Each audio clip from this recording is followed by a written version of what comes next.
Picture a moment around 3300 BCE in the ancient Near East when a metalworker made a discovery that would reshape human civilization forever.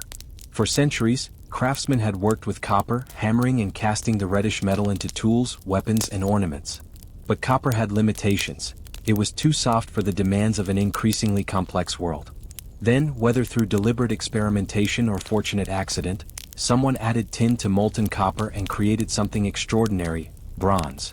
This new alloy possessed a hardness and durability that pure copper could never achieve. Sharp edges stayed sharp. Tools lasted longer. Weapons became more deadly. This seemingly simple metallurgical innovation would trigger a cascade of changes that transformed every aspect of human society, creating the world we recognize as the foundation of modern civilization. Before we embark on this journey through the Bronze Age, I want to invite you to become part of our Sleepy History community. If you're enjoying these deep dives into the past that help you drift into peaceful sleep, please take a moment to subscribe to our channel and hit that notification bell. By subscribing, you'll never miss our explorations of history's most fascinating periods. And if you find value in these long-form historical narratives, please consider liking this video. It helps us reach more people who appreciate this unique approach to both history and relaxation. Your support allows us to continue creating these comprehensive journeys through time. Now let's settle in for tonight's exploration. The Bronze Age, spanning roughly from 3300 to 1200 BCE, represents humanity's first true experiment with complex civilization. This wasn't simply a period named for a metal, it was an era when technological innovation drove unprecedented social, political, and economic transformations. The superior properties of bronze enabled armies to conquer larger territories, craftsmen to create more sophisticated goods, and farmers to work the land more efficiently. But the Bronze Age gave us far more than better tools and weapons. This was the epoch when the first great empires rose across Mesopotamia, when Egyptian pharaohs commanded the construction of monuments that still inspire awe today, when the Hittite kingdom in Anatolia became a superpower rivaling Egypt itself. The Bronze Age witnessed the emergence of genuine international diplomacy, with great kings exchanging letters, arranging royal marriages, and negotiating treaties that established principles of international law still recognizable today. Urban planning became a sophisticated discipline, with cities like Babylon and Thebes demonstrating careful attention to street layouts, water management, and public spaces that served populations numbering in tens of thousands. The Bronze Age also saw the birth of the social stratification that would characterize human societies for millennia to come. Kings and nobles formed an elite class that commanded resources unimaginable to their subjects. Priests wielded enormous power by controlling access to the divine. Merchants accumulated wealth through long-distance trade networks that connected communities separated by thousands of kilometers. Craftsmen organized into guilds that protected their technical knowledge and ensured quality standards. And at the bottom of the social pyramid, slaves and laborers provided the muscle that built the palaces, temples and fortifications that defined Bronze Age civilization. Tonight, we'll travel across this remarkable millennium, visiting the great cities of Mesopotamia where writing was invented and law codes were first formalized. We'll stand before the pyramids of Egypt and understand how bronze tools made these impossible structures possible. We'll witness the chariot warfare that revolutionized military strategy and made warriors into aristocrats. We'll examine the palace economies of the Aegean where every transaction was recorded on clay tablets. And we'll explore the mysterious collapse that ended this Bronze Age world around 1200 BCE, when trade networks failed, cities burned, and centuries of accumulated knowledge nearly disappeared. The story of the Bronze Age is ultimately the story of how humans learned to organize themselves into complex societies, how they developed the institutions and technologies that allowed cooperation on unprecedented scales, and how they created the cultural, legal, and diplomatic frameworks that underpin our modern world. From the wheeled vehicles that first appeared on Mesopotamian plains to the alphabet that evolved in the Levant, from the international treaties between Egypt and Hutti to the trade routes that connected Britain with Babylon, the Bronze Age established patterns that would persist long after bronze itself was superseded by iron. So settle into comfort, let your breathing slow and deepen, and prepare to drift through 33 centuries of human achievement and ambition. Let the distant past lull you toward rest as we explore how our ancestors transformed the world with an alloy of copper and tin. The Bronze Age awaits, with its palaces and pyramids, its warriors and merchants, its triumphs and its ultimate mysterious collapse. Let's begin our journey back to when metal first forged civilization. The transformation from the Copper Age to the Bronze Age didn't happen in a single moment or place. Rather, the discovery of tin bronze represents a convergence of experimentation, trade and technical knowledge that unfolded across the ancient Near East during the early 4th millennium BCE. To understand the revolutionary impact of bronze, we must first appreciate the limitations that copper-using societies faced and the specific problems that tin bronze solved so effectively. Copper, humanity's first worked metal, possessed properties that made it valuable despite its softness. It could be hammered into shape, cast in molds and reworked when damaged. Copper tools represented a significant advance over stone implements in many applications. Copper knives held edges longer than obsidian when cutting fibrous materials, copper awls pierced leather more reliably than bone needles, and copper ornaments never shattered when dropped as stone jewelry sometimes did. Yet copper's softness limited its utility for the most demanding applications. Copper axes lost their edges quickly when felling trees or shaping timber. Copper weapons bent or broke under the stress of combat. Copper agricultural tools wore down rapidly in rocky soils. Metallurgists had long experimented with adding various materials to copper to improve its properties. Arsenic, often present as a natural impurity in copper ores, produced arsenical copper that was harder than pure copper. But arsenic is toxic, and working with arsenical copper exposed smiths to dangerous fumes that caused chronic health problems. Moreover, the arsenic content in naturally occurring ores varied unpredictably, making it impossible to produce arsenical copper with consistent properties. What was needed was an additive that could be controlled precisely, that wasn't toxic, and that reliably enhanced copper's properties. Tin provided the answer to this metallurgical puzzle. When added to copper in proportions between 8 and 12%, tin creates an alloy, bronze, with properties superior to either pure copper or arsenical copper. Bronze is significantly harder than copper, allowing tools and weapons to maintain sharp edges through extended use. Bronze has a lower melting point than copper, making it easier to cast into complex shapes. Bronze flows more readily when molten, filling mold cavities completely and producing castings with fine surface details. And bronze, unlike arsenical copper, doesn't produce toxic fumes during working, making it safer for metallurgists. The earliest deliberate production of tin bronze appears in the archaeological record of Anatolia and Mesopotamia around 3300 BCE.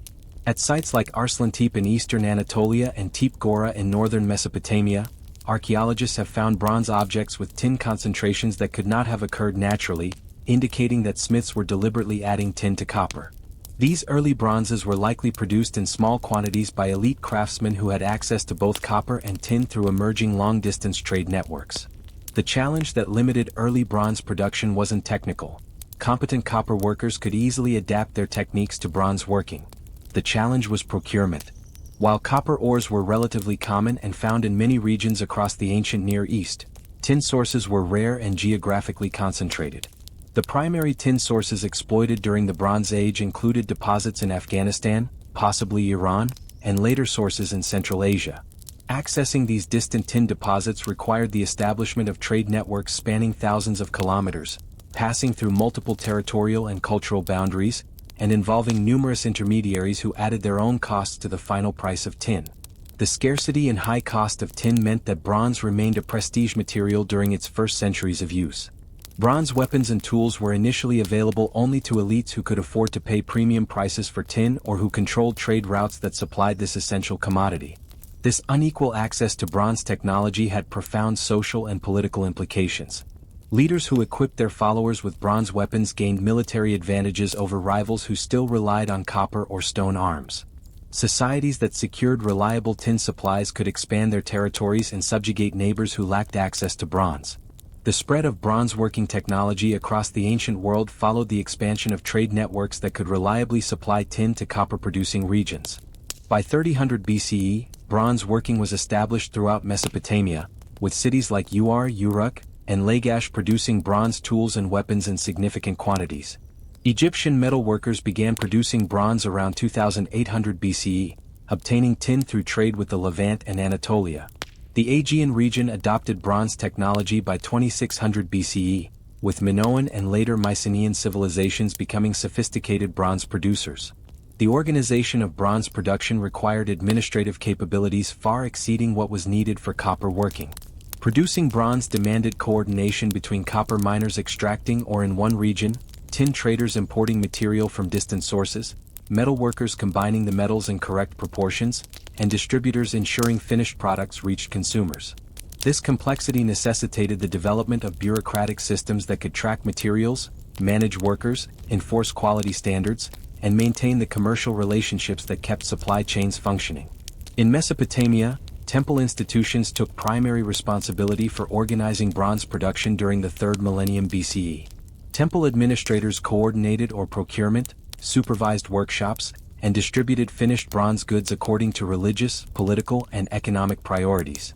Clay tablets from Sumerian cities document the meticulous record-keeping that temple bureaucracies employed, tracking quantities of copper and tin received, bronze objects produced, and distributions to various recipients. This administrative infrastructure represented an early form of state-managed economy that would characterize Bronze Age palace societies. The technical knowledge required for successful bronze production was closely guarded by master smiths who understood the precise ratios needed for optimal bronze properties. Too little tin produced bronze barely harder than copper, wasting expensive tin without significant benefit. Too much tin made bronze brittle and prone to shattering under impact. The optimal 8 to 12% tin concentration had to be achieved through careful measurement and control of the alloying process. This technical expertise became a form of specialized knowledge that was transmitted within craft families or guilds, creating hereditary metalworking lineages that maintained their status through control of essential production secrets. The superior properties of bronze enabled innovations in other technologies that depended on metal tools. Bronze saws and chisels made precise stoneworking possible, facilitating the construction of monumental architecture with carefully fitted blocks. Bronze agricultural tools increased farming efficiency, allowing farmers to work harder soils and expand cultivation into previously marginal lands. Bronze weapons revolutionized warfare, enabling the development of new combat tactics and military organizations that would reshape political structures across the ancient world.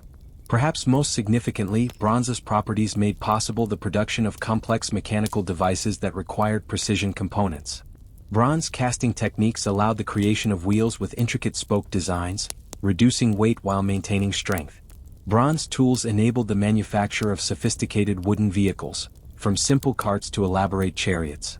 The development of wheeled transport transformed both commerce and warfare, allowing the movement of goods and armies across distances that would have been impractical with earlier technologies.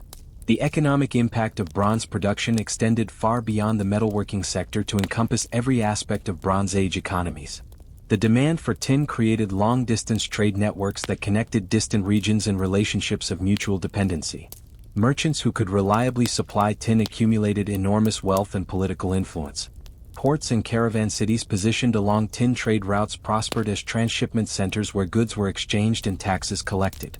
The complexity of Bronze Age trade stimulated developments in accounting, contract law, and commercial practices that laid foundations for modern economic systems. The spread of bronze technology also facilitated cultural exchange between regions connected by trade networks. Along with tin and copper, these routes carried pottery styles, artistic motifs, religious concepts, and technical knowledge that enriched Bronze Age civilizations through cross-cultural fertilization.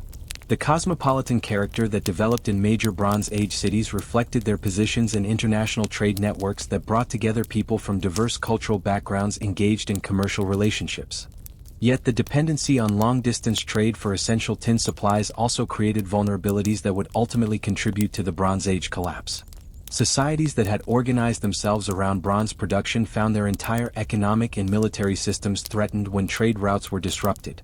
The specialized knowledge, infrastructure, and social organization built around bronze production represented enormous investments that made societies resistant to adopting alternative technologies or reorganizing their economies. This path dependency would prove catastrophic when the trade networks that supplied tin finally broke down in the late 2nd millennium BCE. For now, however, bronze was creating the material foundation for humanity's first great civilizations. As we drift deeper into sleep, let the image of ancient smiths casting molten bronze into molds lull you toward rest. Imagine the warm glow of furnace fires, the rhythmic hammering of metal on anvils, the slow cooling of finished bronze objects. The metallurgical revolution that created bronze was transforming human society in ways that would echo through all subsequent history.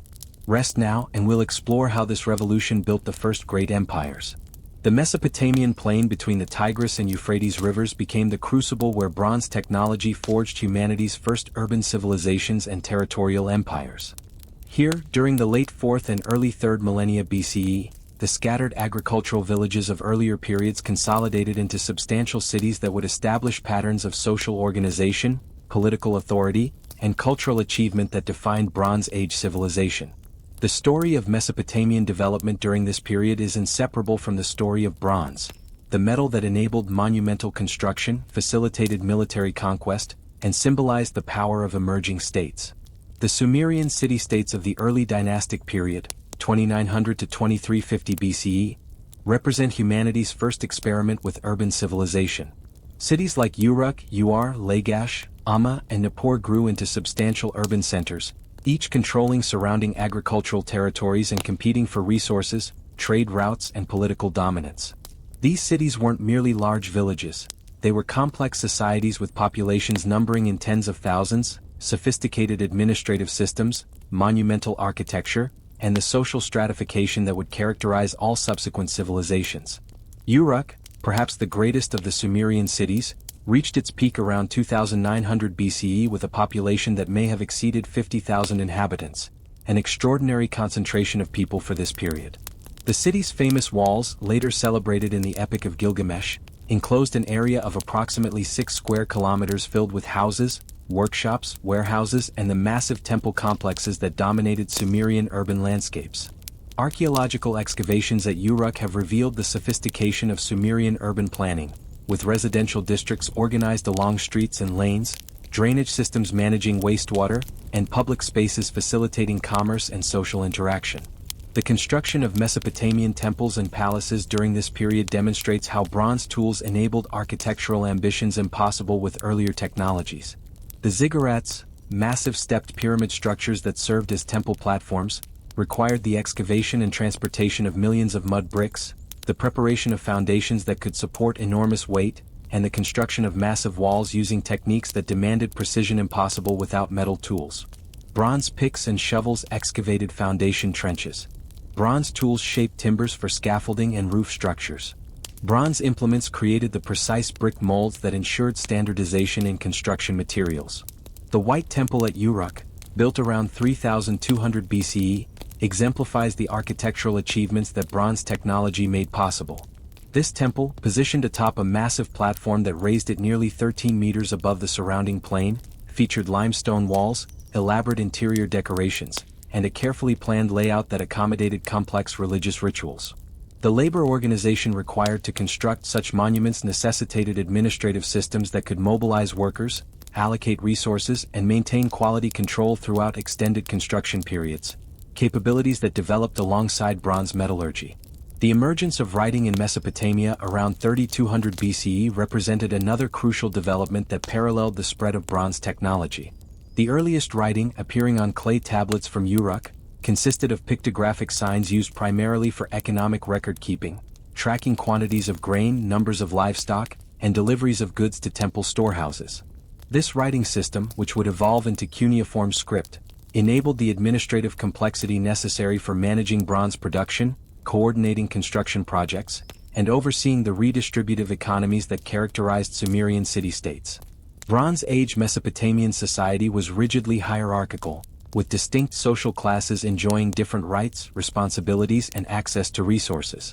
At the apex stood the Lugul, king, and Ensi, governor-priest, rulers who claimed authority through combinations of military prowess, religious legitimacy, and administrative capability. These rulers controlled the distribution of bronze weapons, employed specialist craftsmen who produced prestige goods, and directed the construction projects that demonstrated their power and piety. Below the ruling elite stood priests, administrators, and military officers who managed the institutions that organized society. Merchants and craftsmen formed a middle stratum, enjoying greater freedom and prosperity than the lower classes but remaining dependent on elite patronage. At the bottom of the social pyramid, farmers and laborers provided the agricultural surplus and physical labor that sustained the entire system, while slaves, captured in warfare or enslaved for debt, performed the most difficult and dangerous work. The early dynastic period was characterized by almost constant warfare between competing city-states, conflicts recorded on royal inscriptions and commemorative monuments that celebrated military victories. These wars were fought partly over resources, control of agricultural land, access to water, possession of trade routes. but also over prestige and honor in a cultural context where military success validated political authority. Bronze weapons gave decisive advantages in these conflicts, and access to bronze became a crucial factor in determining which city-states could dominate their rivals. The development of military technology during this period reflected the properties of bronze and the resources available to Mesopotamian armies. The bronze-tipped spear became the standard weapon of Sumerian infantry, combining the penetrating power of metal with the reach advantage of a long shaft. Bronze axes served as both tools and weapons, capable of breaking through wooden shields and splitting enemy helmets. Bronze daggers provided backup weapons for close combat. The manufacture of these weapons in sufficient quantities to equip armies required organizational capabilities that only the most successful city-states possessed, creating military advantages that reinforced political hierarchies. Around 2350 BCE, Sargon of Akkad fundamentally transformed Mesopotamian politics by conquering the Sumerian city-states and creating the world's first territorial empire. Sargon's Akkadian Empire, lasting from approximately 2334 to 2154 BCE, established the template for imperial governance that would be repeated by subsequent conquerors throughout Bronze Age history. Rather than simply dominating independent city-states through military superiority, Sargon integrated conquered territories into a unified administration, imposed Akkadian language and culture on subject populations, and established a professional standing army that could enforce imperial authority across vast distances. The military innovations that enabled Sargon's conquests reflected sophisticated understanding of bronze weaponry and military organization. Sargon reportedly maintained a standing army of 5,400 soldiers, a remarkable force for this period, equipped with standardized bronze weapons and organized into tactical units that could execute complex battlefield maneuvers. This professional military force represented an enormous investment in bronze weapons, training, and logistical support, but it gave Sargon capabilities that the citizen militias of city-states couldn't match.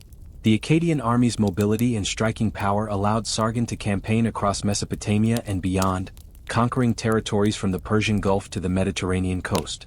Sargon's empire required administrative innovations that could govern diverse populations spread across unprecedented distances. The Akkadian bureaucracy developed systems for taxation, provincial administration, and military organization that allowed the empire to extract resources from subject territories while maintaining internal security. Provincial governors, appointed by the emperor and often drawn from royal family members, exercised authority in distant regions while remaining accountable to central administration. This system of delegated authority, backed by military force and sophisticated record-keeping, established precedents that would influence administrative structures throughout subsequent Bronze Age civilizations. The Akkadian Empire collapsed around 2154 BCE, victim to internal rebellions, external invasions, and possibly climate change that reduced agricultural productivity. Yet the imperial model that Sargon had created remained influential, inspiring subsequent rulers who sought to replicate his success. After a period of fragmentation, Mesopotamia witnessed the rise of another great empire under the third dynasty of Ur, 2112 to 2004 BCE, which briefly reunified Mesopotamia under highly centralized administration before succumbing to similar pressures that had destroyed the Akkadian Empire. The Old Babylonian period, 2000 to 1600 BCE, saw Mesopotamia again divided into competing city-states, with Babylon gradually emerging as the dominant power under its Amorite rulers. Babylon's rise culminated with Hammurabi, r. 1792 to 1750 BCE, whose military conquests created an empire rivaling Sargon's in extent. Yet Hammurabi is remembered less for his military achievements than for his law code. The famous Code of Hammurabi, which represents one of humanity's earliest attempts to systematize legal principles and ensure consistent justice across a diverse empire. The Code of Hammurabi, inscribed on a massive stone stele and displayed in Babylon's temple, contained 282 laws addressing everything from property rights and commercial contracts to marriage regulations and criminal punishments. While the code was harsh by modern standards, prescribing death penalties for numerous offenses and implementing retributive justice principles like an eye for an eye, it represented a revolutionary attempt to substitute written law for arbitrary royal judgment. The code's existence assumed literacy and record-keeping capabilities that had developed alongside bronze metallurgy, demonstrating how technological and social innovations reinforced each other in creating complex civilizations. The urban planning of Babylonian cities during Hammurabi's reign reflected centuries of accumulated architectural knowledge and the capabilities that bronze tools provided.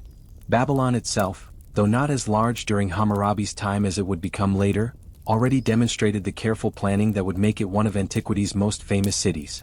Streets were laid out in roughly perpendicular grids, facilitating movement and commerce. Residential districts were separated from temple complexes and administrative centers, creating functional zones within the urban landscape. Drainage systems managed wastewater and prevented flooding. Public fountains provided water access for residents who lacked private wells. The economic basis of Mesopotamian civilization during the Bronze Age remained fundamentally agricultural, with the vast majority of the population engaged in farming the rich alluvial soils between the Tigris and Euphrates. Yet agriculture itself had become more productive through the application of bronze tools. Bronze plows cultivated soils more efficiently than their wooden predecessors, allowing farmers to prepare larger fields in less time. Bronze sickles harvested grain more quickly, reducing losses to spoilage and allowing farmers to respond more flexibly to weather conditions. Bronze implements for food processing, knives, grinders, and specialized tools, increased the efficiency of transforming raw agricultural products into storable foods. This agricultural surplus, extracted through taxation and temple dues, supported the non-agricultural population, priests, administrators, soldiers, craftsmen, and merchants, whose activities defined Bronze Age civilization. The temple economies that had dominated early dynastic Sumer evolved into palace economies during the imperial periods, with royal administrations taking primary responsibility for managing agricultural production, organizing craft manufacturing, and directing trade relationships. Clay tablets from Babylonian archives document the meticulous accounting that characterized these palace economies, tracking everything from grain deliveries and textile production to bronze allocations for tool manufacturing and weapon production. The complexity of Bronze Age Mesopotamian society created demands for education and literacy that led to the development of formal scribal schools. Young men, for the scribal profession was exclusively male, spent years mastering cuneiform writing, learning the mathematical skills required for accounting and surveying, studying the religious and literary texts that formed Mesopotamian cultural heritage, and acquiring the administrative knowledge needed for bureaucratic careers. Scribes enjoyed elevated social status and economic security, their technical skills making them indispensable to the functioning of Bronze Age states. As we drift deeper into rest, imagine the scribes bent over clay tablets in Babylonian schoolrooms, carefully pressing wedge-shaped marks into soft clay. Picture the massive ziggurats rising above city walls, their mud brick platforms bearing temples where priests performed rituals that maintained cosmic order. See the bronze smiths in temple workshops, casting spears and axes that would equip armies. Let these images of Bronze Age Mesopotamia guide you toward sleep as we prepare to explore how Egypt's civilization developed along similarly revolutionary lines, transforming bronze technology into monuments that still inspire wonder today. While Mesopotamian city-states competed and empires rose and fell in the river valleys of the Tigris and Euphrates, Egypt was following its own distinctive path toward Bronze Age civilization along the Nile.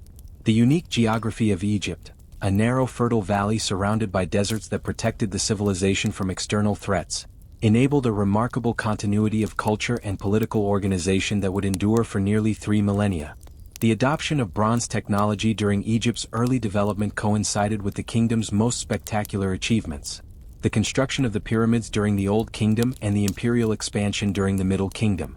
The unification of Upper and Lower Egypt around 3100 BCE created a territorial state unprecedented in scale and organization. Unlike Mesopotamia, where competing city-states prevented lasting unification until imperial conquests imposed order, Egypt achieved political unity early in its development and maintained it with remarkable consistency throughout the Bronze Age. This unity reflected both geographic advantages and the ideology of divine kingship that made the pharaoh not simply a political ruler but a living god whose authority derived from cosmic order rather than military force alone. The adoption of bronze metallurgy in Egypt occurred during the early Old Kingdom period, around 2800 BCE, somewhat later than in Mesopotamia but with equally transformative effects. Egyptian metalworkers initially obtained tin through trade with the Levant and Anatolia, incorporating imported tin into their copperworking traditions to produce bronze tools and weapons. The quality of Egyptian bronze work quickly achieved sophisticated levels, with craftsmen developing techniques for casting complex objects, creating decorative inlays, and combining bronze with other materials to produce luxury goods that demonstrated both technical skill and artistic refinement. The Old Kingdom, 2686 to 2181 BCE, represents ancient Egypt's first golden age, a period of political stability and economic prosperity that enabled the construction of monuments that remain among humanity's most impressive architectural achievements. The Pyramids of Giza, built as tombs for pharaohs Khufu, Khafre, and Menkaure during the 4th dynasty, required organizational capabilities and technical knowledge that pushed Bronze Age civilization to its limits. While the pyramids are primarily limestone structures, their construction was absolutely dependent on bronze tools that made precise stoneworking possible. Understanding how bronze enabled pyramid construction requires appreciating the technical challenges involved in quarrying, transporting, and placing the millions of stone blocks that comprise these massive structures. The Great Pyramid of Khufu, the largest of the Giza pyramids, contains approximately 2.3 million limestone blocks, each weighing an average of 2.5 tons. Quarrying this quantity of stone demanded tools that could cut through limestone efficiently, a task impossible with stone or copper implements but achievable with bronze chisels and saws. Bronze tools maintained sharp edges through extended use, allowing quarrymen to cut stone blocks to precise dimensions that facilitated construction of the smooth pyramid surfaces that originally covered these structures. The bronze tools used in pyramid construction included chisels of various sizes for shaping stone blocks, saws for cutting limestone slabs, and specialized implements for creating the precise joints that characterize high-quality Egyptian masonry. These tools were valuable assets, carefully maintained and periodically resharpened to extend their useful life. The workers who wielded these tools were skilled craftsmen, not slaves as popular imagination often suggests, but rather specialized laborers who worked in rotating shifts, supported by extensive administrative systems that provided food, housing, and tools. The organization of pyramid construction required administrative capabilities that transformed Egyptian government into a sophisticated bureaucratic state. The Old Kingdom developed hierarchical administration with the pharaoh at its apex, supported by a vizier who managed day-to-day governance, provincial governors, nomarchs, who controlled Egypt's administrative districts, nomes, and specialized officials responsible for taxation, public works, religious ceremonies, and military organization. This bureaucracy was staffed by literate scribes whose training paralleled that of Mesopotamian administrators, mastering hieroglyphic and hieratic scripts that enabled the record-keeping essential for managing complex projects. The construction of a pyramid required coordination between multiple administrative departments, officials organizing labor drafts that brought workers from throughout Egypt, administrators managing food supplies to feed work crews numbering in thousands, overseers directing construction activities and maintaining quality standards, and scribes tracking materials, labor, and expenditures. This administrative infrastructure, developed for pyramid construction, established bureaucratic traditions that would characterize Egyptian government throughout its history. Bronze technology influenced Egyptian society beyond monumental construction to encompass agriculture, warfare, and craft production. Egyptian farmers used bronze sickles and hoes that increased agricultural productivity, allowing Egypt to support its growing population and accumulate the surpluses that funded pyramid construction and temple complexes. Bronze weapons equipped Egyptian armies that defended the kingdom's borders and occasionally campaigned into neighboring territories to secure trade routes or punish enemies. Bronze tools enabled craftsmen to create the sophisticated goods that made Egypt wealthy: jewelry, furniture, weapons, and the countless objects that furnished both daily life and the elaborate tombs that preserved these materials for archaeological discovery. The collapse of the Old Kingdom around 2181 BCE, initiating the First Intermediate Period, 2181 to 2055 BCE, represented a crisis that disrupted but didn't destroy Egyptian civilization. The causes of the Old Kingdom's collapse remain debated, with theories pointing to climate change reducing Nile floods, economic exhaustion from excessive pyramid building, or political fragmentation as provincial governors became increasingly independent of central authority. Whatever the causes, Egypt experienced a century of political division and reduced prosperity before being reunified under Mentuhotep II, who established the Middle Kingdom, 2055 to 1650 BCE. The Middle Kingdom represents Egyptian civilization's classical age, a period when literature flourished, administrative systems were refined, and Egypt expanded its influence through both military conquest and commercial relationships. Middle Kingdom pharaohs constructed fewer pyramids than their Old Kingdom predecessors, but they invested heavily in irrigation projects, fortress systems, and temple construction that demonstrated sophistication in both engineering and administration. The transformation from pyramid building to these alternative investments reflected changing political ideologies and economic priorities, with Middle Kingdom rulers emphasizing their roles as providers and protectors rather than simply as divine monarchs deserving monumental tombs. Bronze technology continued advancing during the Middle Kingdom, with Egyptian metalworkers developing more sophisticated alloying techniques and producing weapons of higher quality.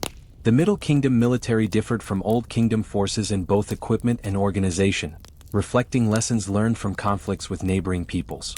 Middle Kingdom armies included specialized units, archers, spearmen, and shock troops, equipped with standardized bronze weapons and organized into tactical formations that could execute complex battlefield maneuvers.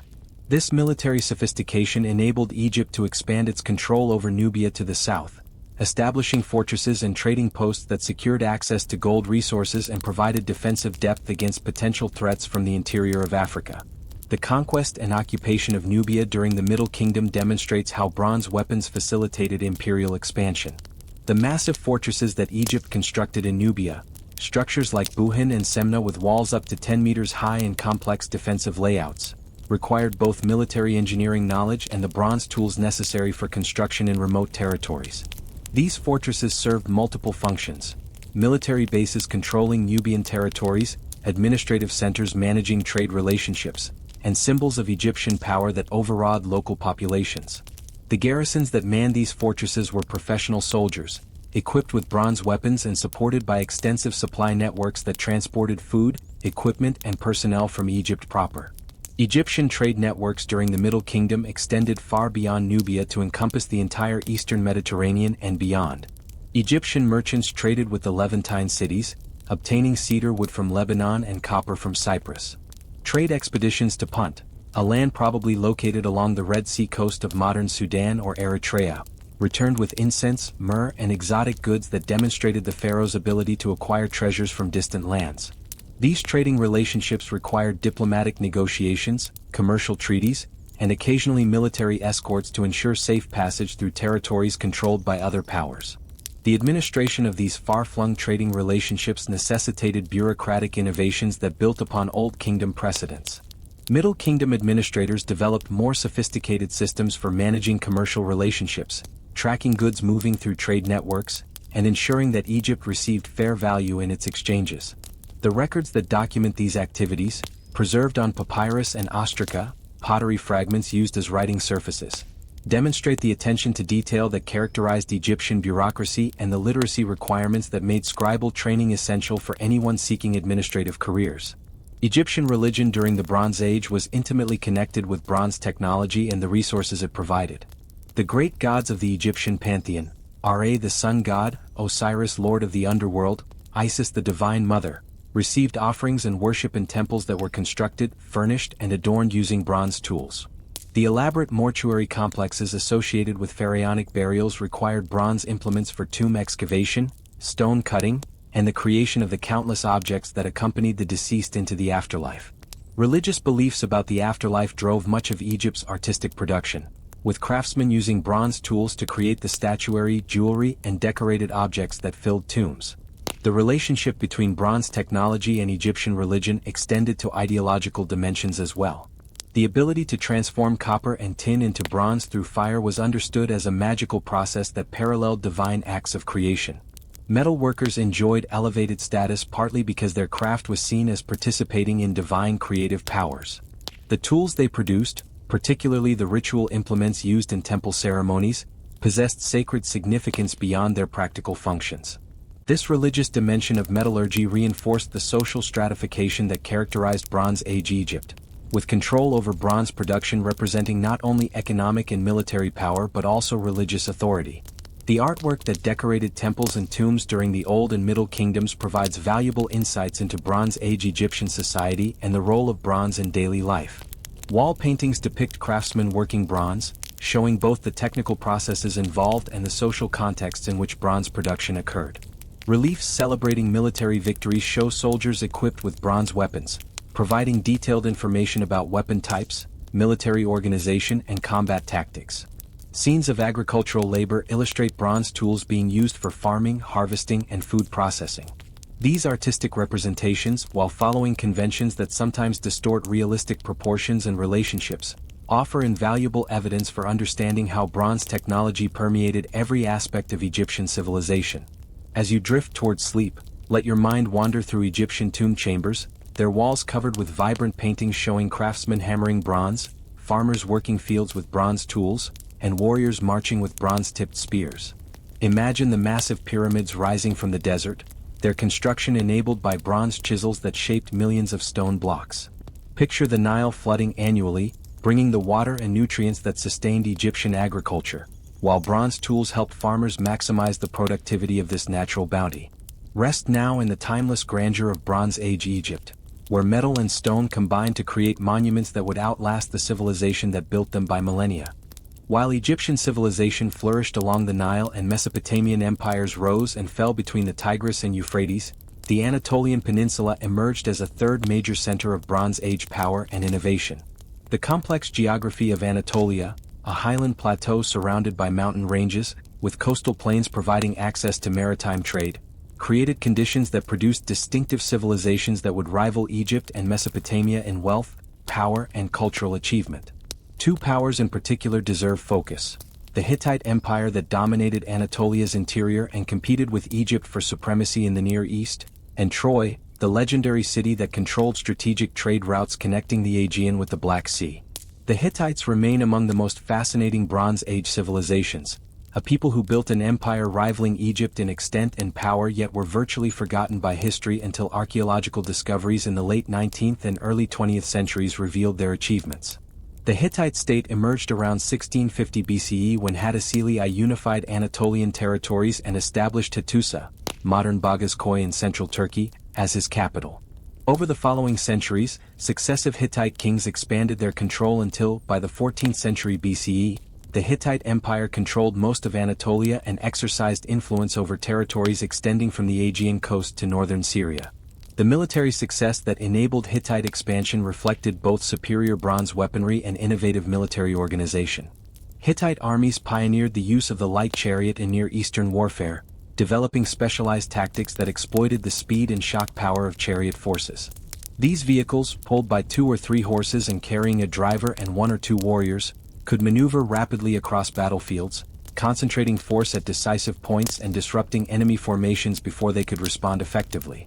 The construction of these chariots required sophisticated carpentry enabled by bronze tools, while their weapons, bronze-tipped spears and composite bows, represented the cutting edge of Bronze Age military technology. Yet what truly distinguished Hittite military forces was their organization and tactical sophistication. Hittite armies consisted of diverse units: chariot forces providing mobile striking power, infantry equipped with bronze spears and axes forming the main battle line, and archers providing supporting fire. These forces could execute complex maneuvers, coordinating different unit types and combined arms operations that anticipated much later military developments. The military effectiveness of Hittite armies enabled them to campaign successfully against Egypt, Mesopotamian powers, and various Anatolian and Syrian rivals throughout the Late Bronze Age. The Battle of Kadesh, fought around 1274 BCE between the Hittite Empire under Muwatalli II and Egypt under Ramesses II, represents the largest chariot battle in recorded history and one of the best documented military encounters of the Bronze Age. The armies that met at Kadesh, a city in Syria contested by both powers, together fielded perhaps 5,000 chariots along with infantry forces numbering in tens of thousands. The battle itself was tactically inconclusive, both sides claimed victory, and neither achieved decisive advantage. Yet Kadesh's significance extends beyond the battlefield to its diplomatic aftermath. Following Kadesh, after years of continued conflict that exhausted both powers without producing clear victory, the Hittite and Egyptian empires negotiated the Treaty of Kadesh around 1259 BCE. This treaty represents one of the earliest surviving examples of international diplomacy, establishing principles that remain foundational to international relations. The treaty defined borders between the empires, created a mutual defense pact obligating each party to assist the other against threats, established protocols for extraditing fugitives, and invoked divine witnesses to ensure compliance. Copies of the treaty were inscribed in both Egyptian hieroglyphics, preserved at Karnak Temple, and Hittite cuneiform found at Hattusa, demonstrating the bureaucratic sophistication of both states. The Treaty of Kadesh was sealed by a marriage alliance between the Hittite king Hattusili III and Ramesses II, with a Hittite princess becoming one of Ramesses' wives. This diplomatic marriage, celebrated in elaborate ceremonies documented in both kingdoms, exemplifies how Bronze Age empires used royal marriages to cement political alliances and create kinship ties between ruling dynasties. The extensive correspondence between the Egyptian and Hittite courts during the marriage negotiations, discussing dowries, appropriate ceremonies and protocol questions, survives in the Amarna Letters Archive, providing remarkable insights into Bronze Age international diplomacy. The Hittite capital at Hattusa demonstrates the architectural achievements that bronze tools enabled. The city's massive fortifications, including walls up to 8 meters thick with elaborate gateways adorned with carved lions and sphinxes, required sophisticated stoneworking capabilities that depended on bronze chisels and other metal tools. The famous Lion Gate at Hattusa, with its carved lion sculptures flanking the entrance, represents not only defensive architecture but also symbolic statement of Hittite power. The city's internal layout, with distinct quarters for the royal palace, temple complexes, administrative buildings and residential areas, reflects urban planning sophistication comparable to contemporaneous Egyptian and Mesopotamian cities. One of the Hittites' most significant technological contributions was their experimentation with iron metallurgy. While the Hittite Empire remained fundamentally a Bronze Age civilization, Hittite metalworkers were among the first to experiment systematically with iron production. Iron ores were actually more common than copper or tin, but iron required much higher temperatures for smelting and was more difficult to work than bronze. The Hittites developed techniques for producing iron objects, though iron remained rare and expensive throughout the Hittite period, used primarily for ceremonial objects and royal gifts rather than practical tools or weapons. The Hittite language and cuneiform script provide unique windows into Bronze Age culture and society. Hittite, an Indo-European language related distantly to Greek, Latin, and Sanskrit, was written using a cuneiform script adapted from Mesopotamian systems. The extensive archives discovered at Hattusa contain thousands of clay tablets documenting everything from international treaties and royal correspondence to religious rituals, legal codes, and administrative records. These texts reveal a sophisticated bureaucratic state that managed complex legal systems, regulated commerce, organized military campaigns, and maintained diplomatic relationships with numerous foreign powers. Turning from interior Anatolia to the coast, Troy occupies a special place in both Bronze Age history and Western cultural imagination.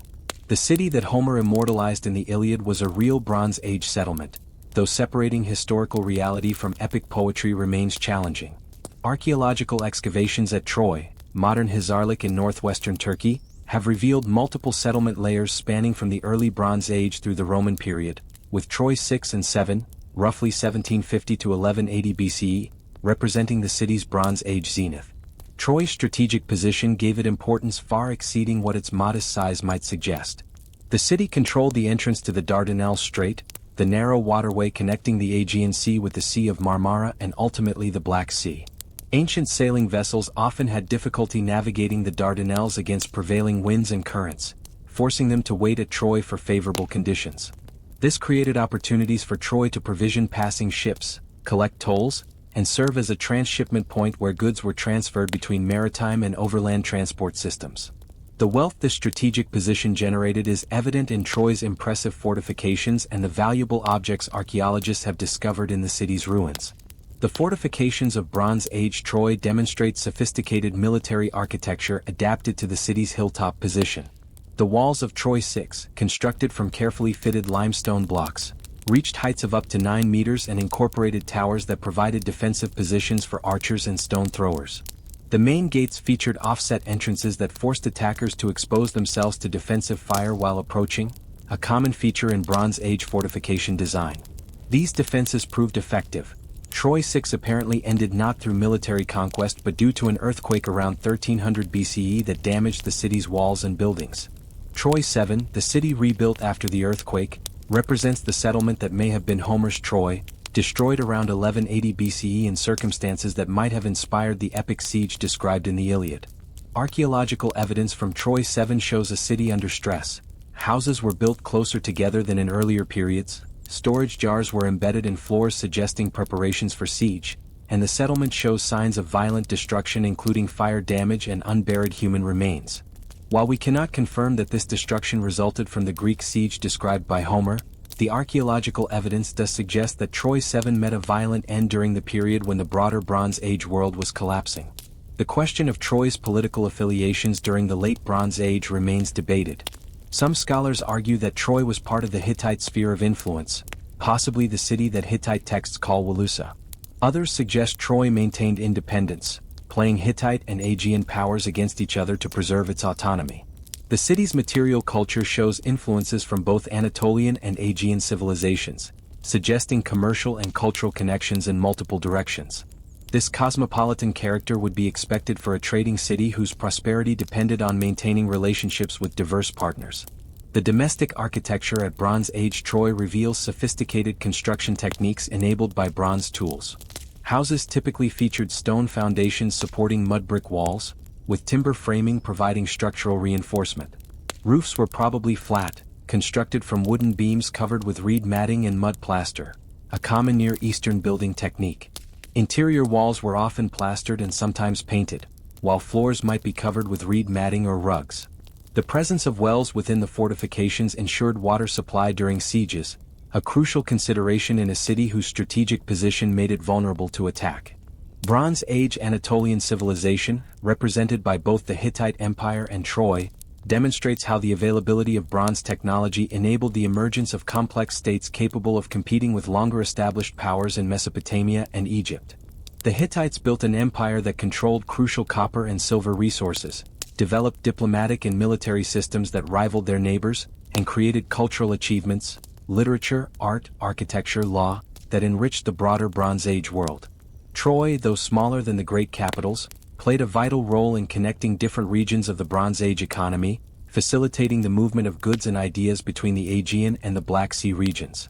As you settle deeper into rest, imagine standing on Troy's walls, watching bronze-prowed ships waiting in the harbor below for winds that will carry them through the Dardanelles. Picture Hittite chariots racing across Anatolian plains, their bronze weapons glinting in the sun, on their way to confrontation with Egyptian forces at distant Kadesh. See scribes in Hattusa pressing cuneiform signs into clay tablets, recording the diplomatic correspondence that maintained peace between great powers. Let these images of Anatolian Bronze Age civilization accompany you toward sleep as we prepare to explore the Aegean world, where Minoan and Mycenaean civilizations created their own distinctive versions of Bronze Age culture. The Aegean Sea during the Bronze Age was a highway of cultural exchange, commercial activity, and political interaction that connected diverse civilizations into integrated networks spanning from mainland Greece through the Aegean Islands to Crete and beyond to Cyprus, the Levantine coast, and Egypt. This maritime world produced two distinctive civilizations, the Minoan culture of Crete and the Mycenaean civilization of mainland Greece, whose achievements in art, architecture, administration, and trade represent unique contributions to Bronze Age cultural heritage. The story of the Aegean Bronze Age is fundamentally maritime, shaped by geography that made sea travel easier than overland transport and encouraged the development of ships and navigation techniques that would connect distant communities in relationships of exchange, competition, and occasional conflict. The Minoan civilization of Crete emerged as the Aegean's first complex society, developing sophisticated palace-centered organization by the early 2nd millennium BCE. The great Minoan palaces, Knossos, Phaistos, Melia, and Zakros, served as administrative, economic, religious, and cultural centers that organized surrounding territories and coordinated long-distance trade relationships. These palaces weren't primarily royal residences in the manner of Near Eastern monarchies but rather complex multifunctional institutions that served as warehouses storing agricultural surplus, workshops where craftsmen produced specialized goods, shrines where religious ceremonies maintained divine favor, and administrative centers where scribes tracked the complex transactions that characterized palace economies. The palace at Knossos, the largest and most famous Minoan center, exemplifies the architectural sophistication that Bronze Age Aegean civilizations achieved. The palace complex, which reached its maximum extent around 1700 BCE following reconstruction after an earthquake, covered approximately 20,000 square meters and contained hundreds of rooms organized around a large central courtyard. The palace's elaborate layout, with its multiple stories, grand stairways, light wells providing illumination to interior spaces, and sophisticated drainage systems, demonstrates architectural planning that rivaled contemporary achievements in Egypt and Mesopotamia. The famous frescoes that decorated palace walls, depicting dolphins, bull-leaping ceremonies, religious processions, and court life, provide invaluable insights into Minoan culture and beliefs. Minoan writing systems, first the pictographic Cretan hieroglyphics and later linear A script, served administrative functions, recording transactions and inventories on clay tablets.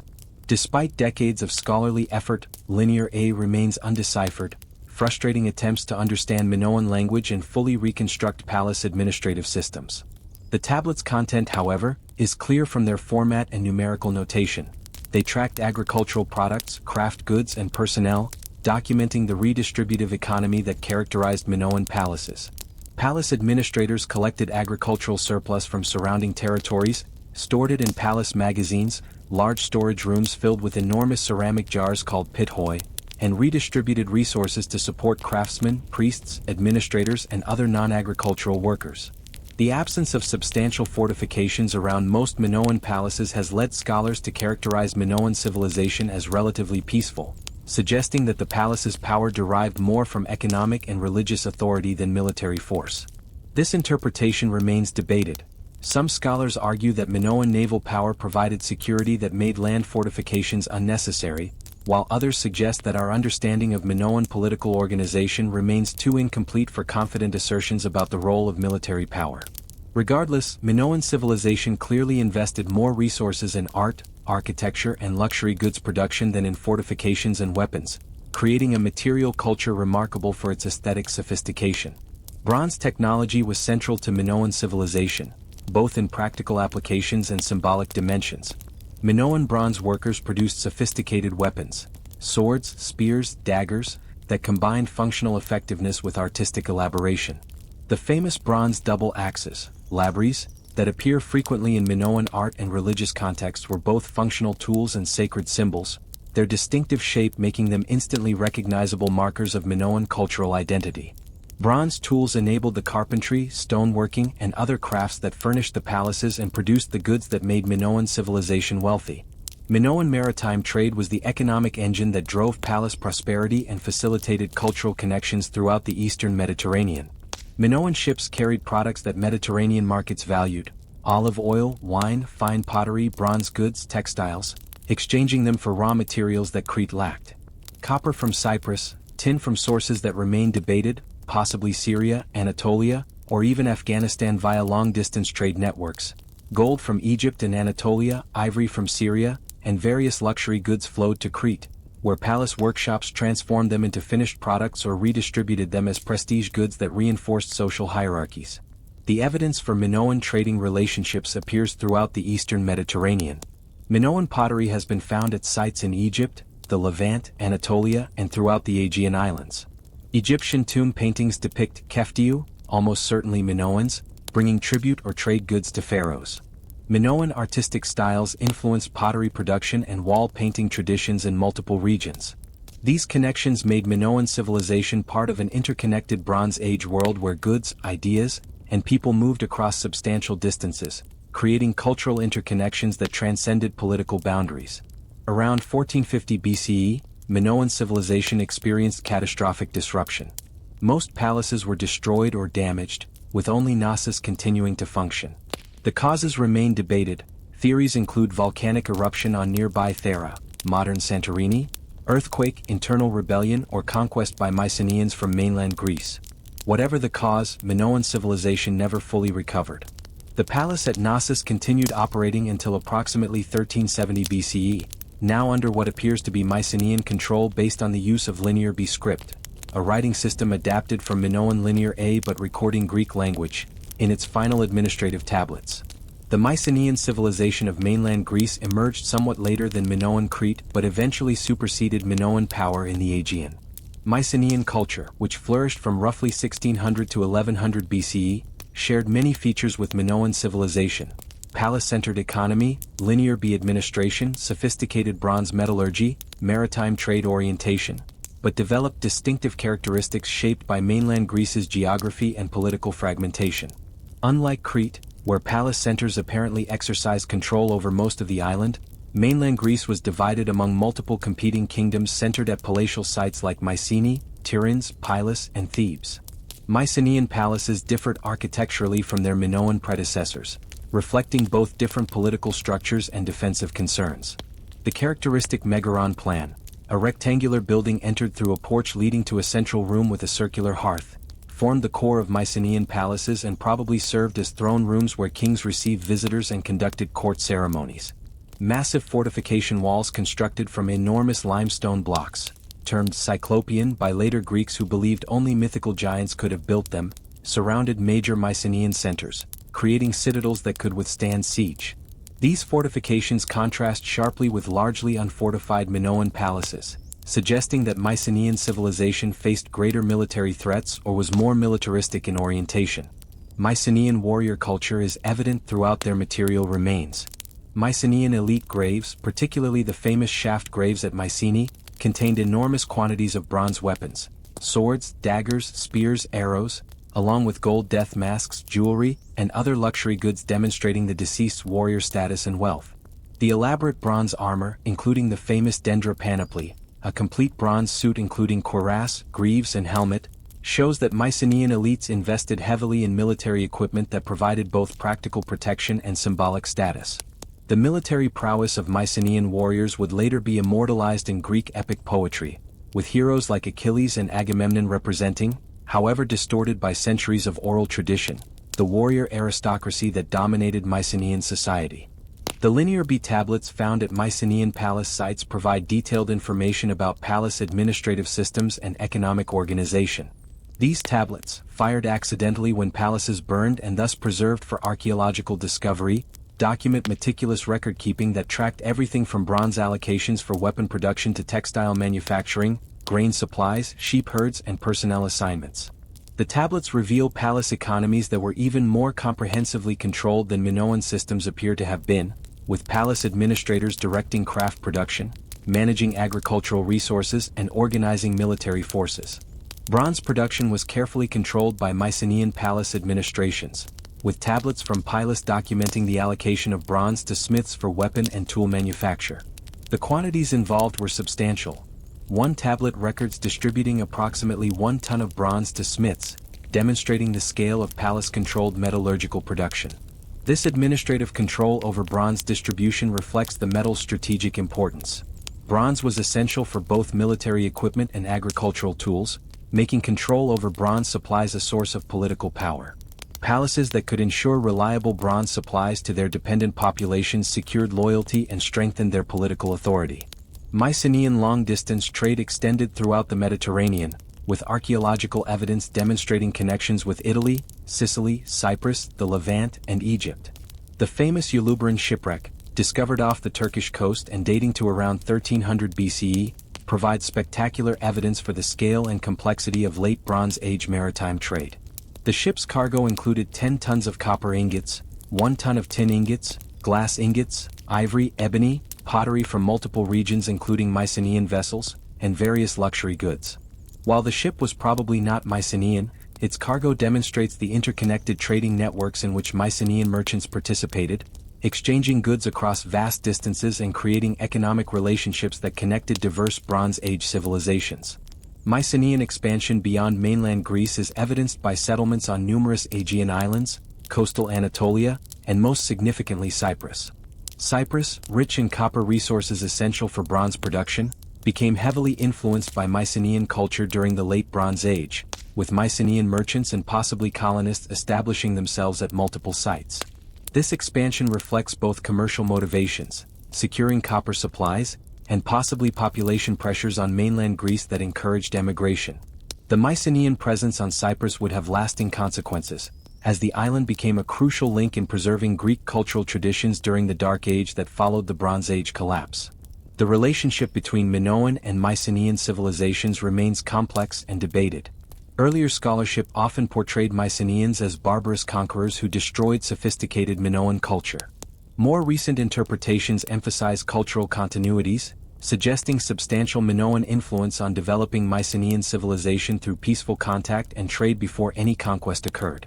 The adoption of Linear B, adapted from Minoan Linear A, and various Minoan artistic motifs by Mycenaeans demonstrates cultural transmission that preceded the apparent Mycenaean takeover of Crete. Rather than simple conquest narrative, the Minoan-Mycenaean relationship probably involved complex interactions of competition, trade, cultural exchange, and ultimately political domination as Mycenaean power grew during the Late Bronze Age. Both Minoan and Mycenaean civilizations participated in the broader Bronze Age world system that connected civilizations from the Atlantic to the Indian Ocean through overlapping trading networks. The goods that moved through these networks, metals, pottery, textiles, luxury items, were accompanied by ideas, technologies, and cultural practices that enriched participating civilizations. Writing systems adapted from one region to another. Artistic styles spread across cultural boundaries. Technological innovations in metallurgy, shipbuilding, or agriculture diffused through trading contacts. This interconnection made Bronze Age civilization truly international, creating a cosmopolitan world where merchants, diplomats, and craftsmen moved between different cultural contexts, serving as agents of cultural exchange. As you drift toward sleep, imagine Minoan ships with their distinctive curved prows sailing across the Aegean's azure waters, carrying bronze goods and pottery to distant markets. Picture Mycenaean warriors in their bronze armor, driving chariots across Greek plains. See scribes at Pylos pressing linear B signs into clay tablets, recording bronze allocations and grain deliveries. Let the peaceful image of maritime trade, ships moving between islands under Mediterranean sun, merchants negotiating exchanges, craftsmen creating goods for distant customers, guide you toward rest as we prepare to explore how bronze technology revolutionized warfare and created new forms of military organization throughout the Bronze Age world.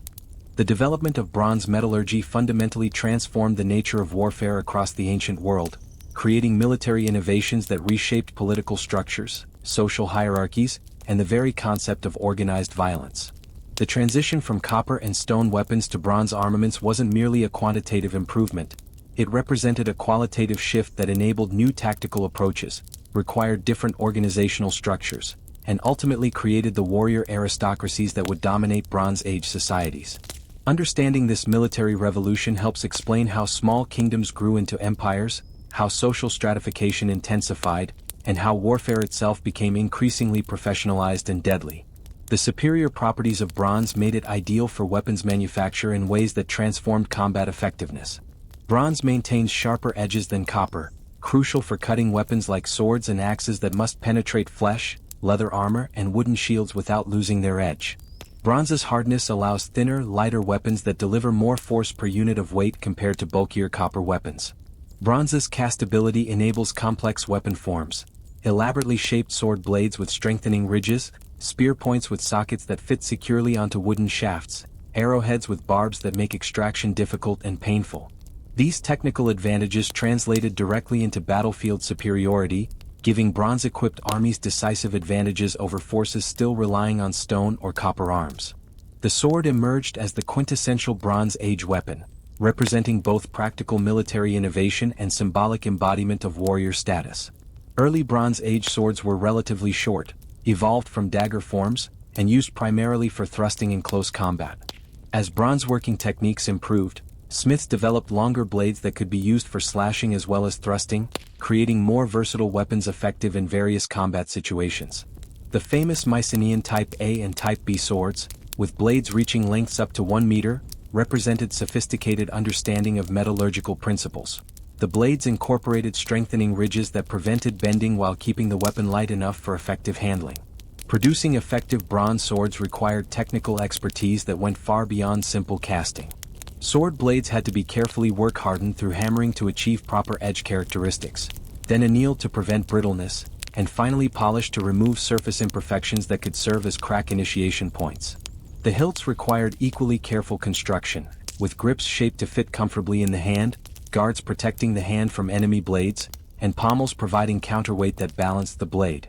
Many Bronze Age swords were decorated with precious metals and intricate designs, transforming functional weapons into works of art that demonstrated their owner's wealth and status. The spear remained the primary weapon for most Bronze Age infantry, combining battlefield effectiveness with relatively economical production. Bronze spear points, typically cast in one-piece molds that created both the blade and the socket fitting over wooden shafts, were easier and cheaper to produce than swords while delivering devastating effectiveness in formation warfare. The length advantage that spears provided allowed warriors to strike enemies beyond sword range, making spear-armed infantry effective against sword-wielding opponents in pitched battle. The versatility of spears, effective for thrusting in close formation, throwing at charging enemies or hunting game during peacetime, made them practical weapons for warrior classes that needed multipurpose armaments. Bronze Age armor represented substantial investments in metallurgical production and warrior protection. The earliest bronze armor consisted of simple bronze scales or plates attached to leather backing, providing protection against cutting weapons while remaining flexible enough for movement. As bronze working techniques advanced, smiths produced more ambitious armor including bronze cuirasses, chest armor, shaped to fit human torsos, bronze greaves protecting shins, and elaborate bronze helmets with cheek guards and neck protection.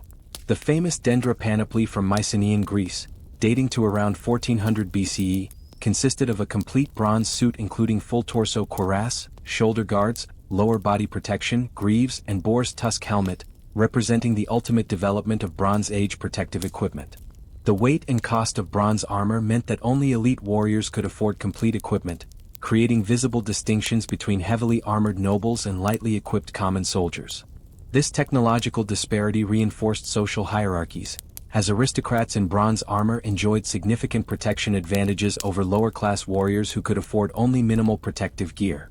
The psychological impact of facing heavily armored opponents was substantial. Soldiers who knew their weapons would struggle to penetrate enemy armor while they themselves remained vulnerable fought at considerable disadvantage, regardless of numerical superiority. The chariot revolutionized Bronze Age warfare even more dramatically than bronze weapons themselves. While wheeled vehicles had existed since the 4th millennium BCE, the development of light, fast chariots pulled by specially trained horses created mobile platforms that transformed battlefield tactics. Bronze Age chariots typically carried 2 occupants, a driver controlling the horses and a warrior armed with spears, javelins, or composite bows. These vehicles could maneuver rapidly across battlefields, concentrating force at decisive points, disrupting enemy formations before they could respond effectively, and providing mobile archery platforms that could strike from beyond infantry range. Chariot warfare required enormous investments in equipment, training, and support infrastructure.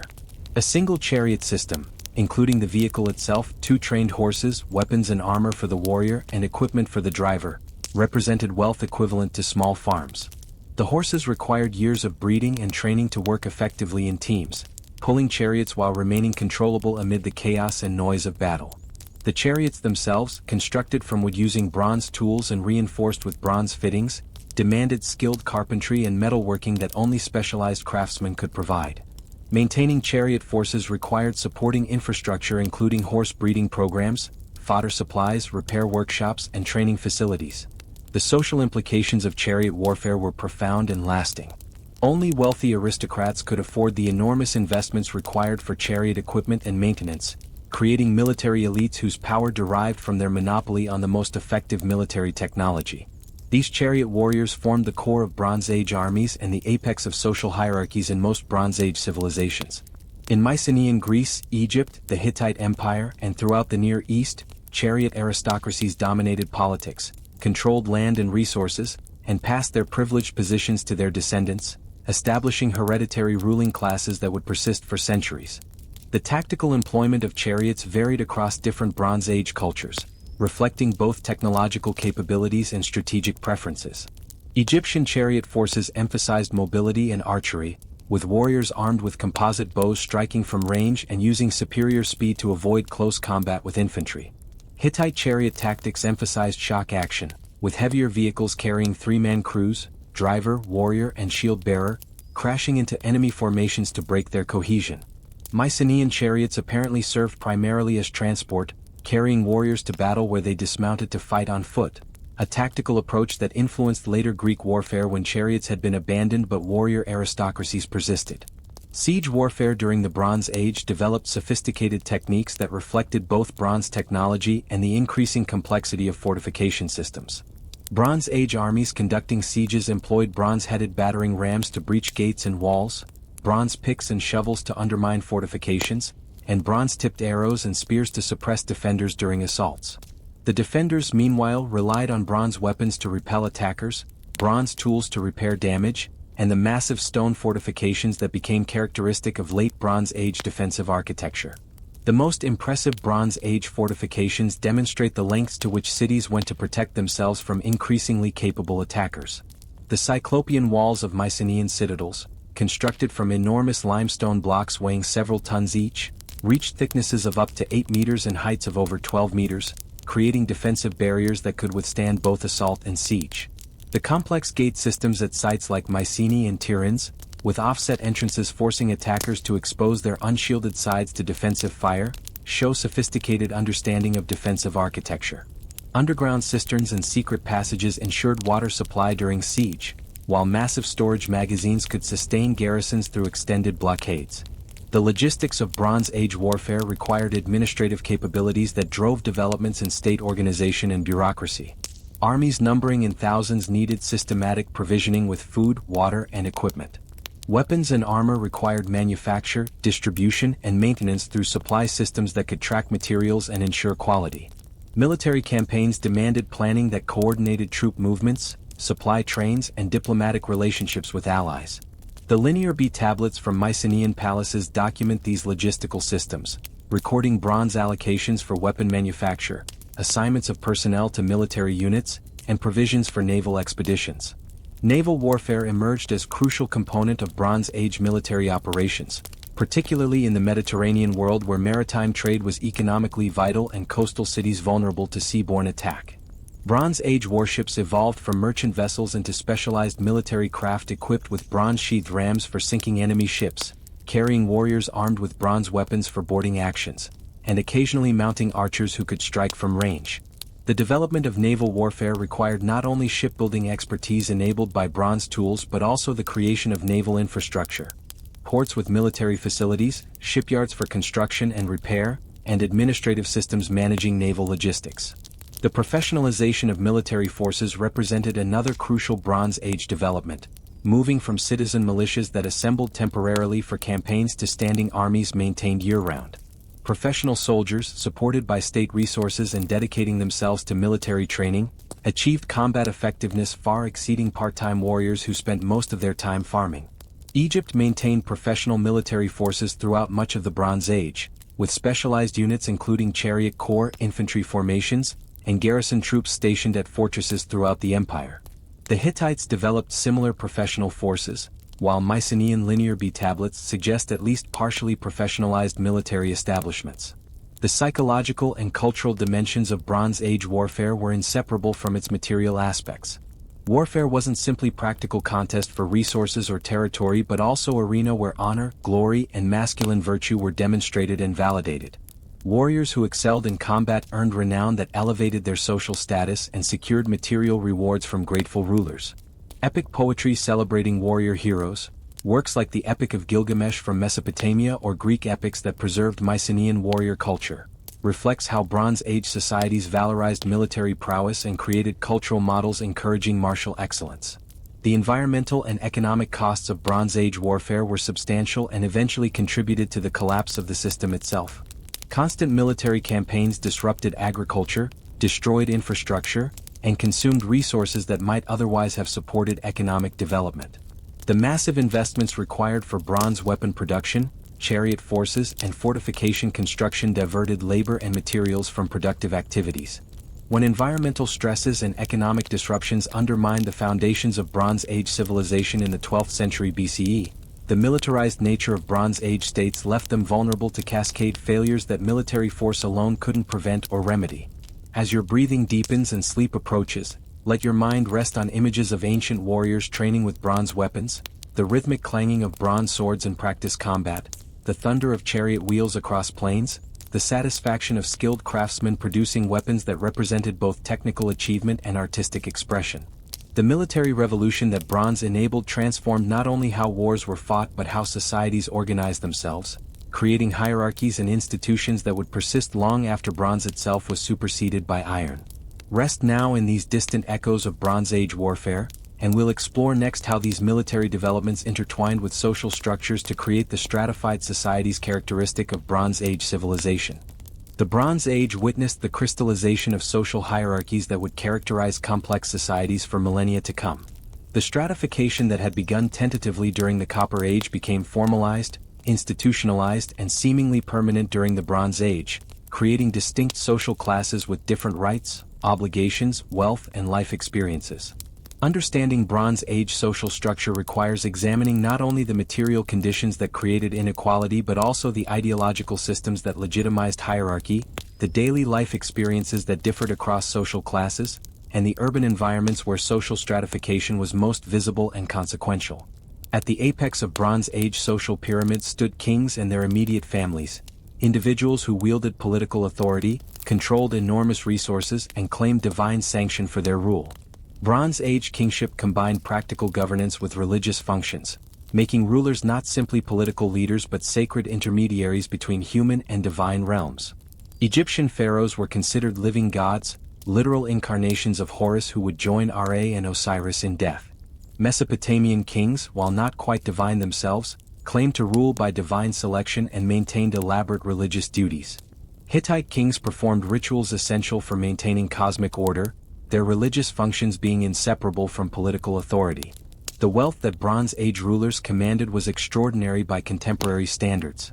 Royal palaces functioned as enormous economic enterprises, controlling vast agricultural lands, managing craft workshops employing hundreds of specialists, directing trade relationships spanning thousands of kilometers, and accumulating treasures that demonstrated royal power through material display.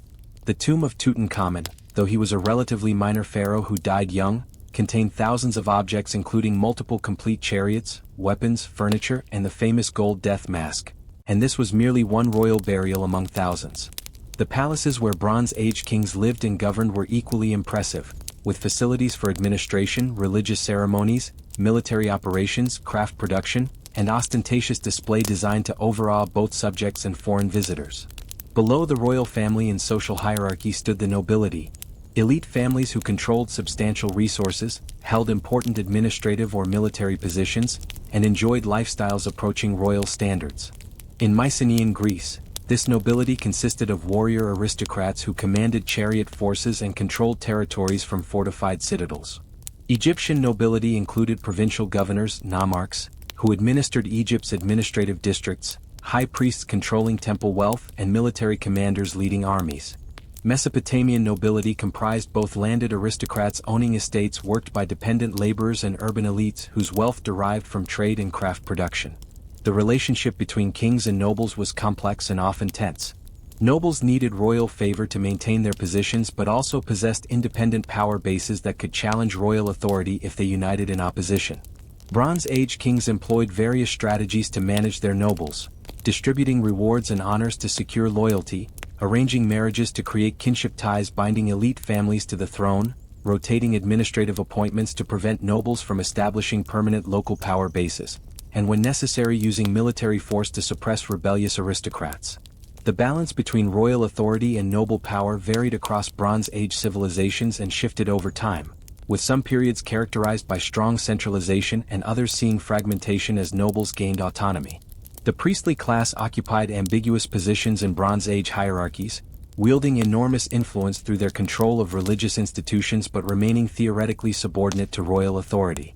In Egypt, where temples controlled vast estates and employed thousands of personnel, high priests were among the wealthiest and most powerful individuals in the kingdom, sometimes rivaling pharaohs themselves.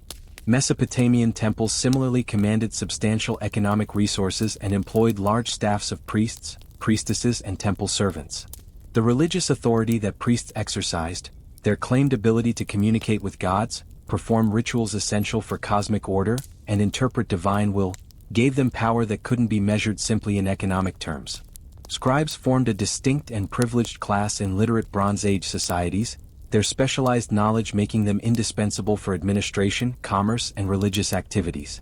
Scribal training was lengthy and demanding, requiring years of education in which students mastered complex writing systems, learned mathematics necessary for accounting and surveying, studied religious and literary texts that formed cultural canon, and acquired the administrative knowledge needed for bureaucratic careers.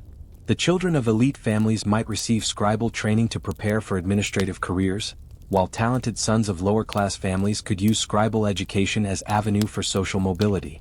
Scribes enjoyed secure employment, respectable social status, and exemption from manual labor, advantages that made scribal careers highly desirable. Merchants and craftsmen occupied middle positions in Bronze Age social structures, enjoying greater wealth and autonomy than agricultural workers but remaining subordinate to warrior aristocracies and religious authorities. Long-distance merchants who organized trade caravans or maritime expeditions could accumulate substantial fortunes, some becoming wealthy enough to own land, employ workers, and achieve quasi-noble status. Skilled craftsmen, particularly those working with precious materials or producing goods for elite consumption, enjoyed elevated status within their communities and might secure patronage relationships with wealthy sponsors who protected their interests in exchange for preferred access to their productions. The organization of craftsmen into guilds or professional associations protected trade secrets, maintained quality standards, and provided mutual support for members. Evidence for craft organization appears in both textual sources and archaeological contexts. Mesopotamian tablets document craft guilds with internal hierarchies, apprenticeship systems, and relationships with palace and temple administrations.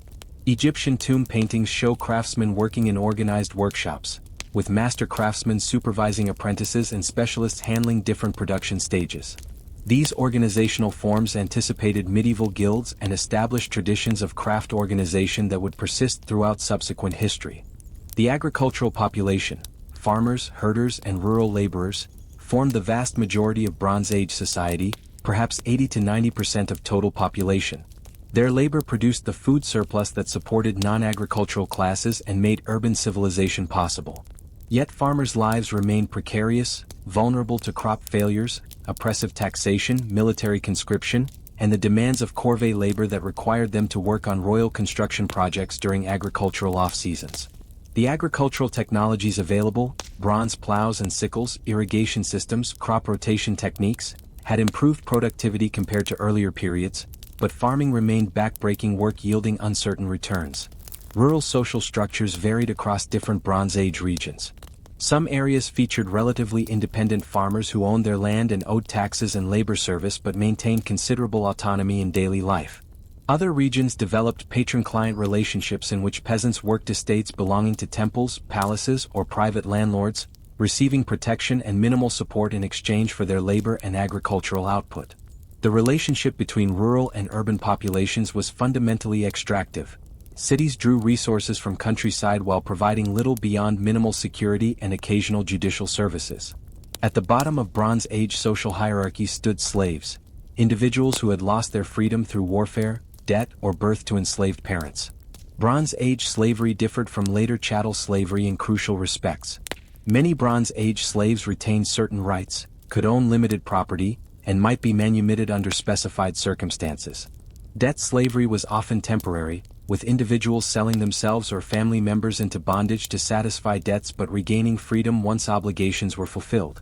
Yet regardless of these qualifications, slavery remained a brutal institution in which enslaved persons were subject to their owners' will, performed whatever labor was demanded, and could be bought, sold, or punished at owners' discretion. Slaves performed various types of labor in Bronze Age economies.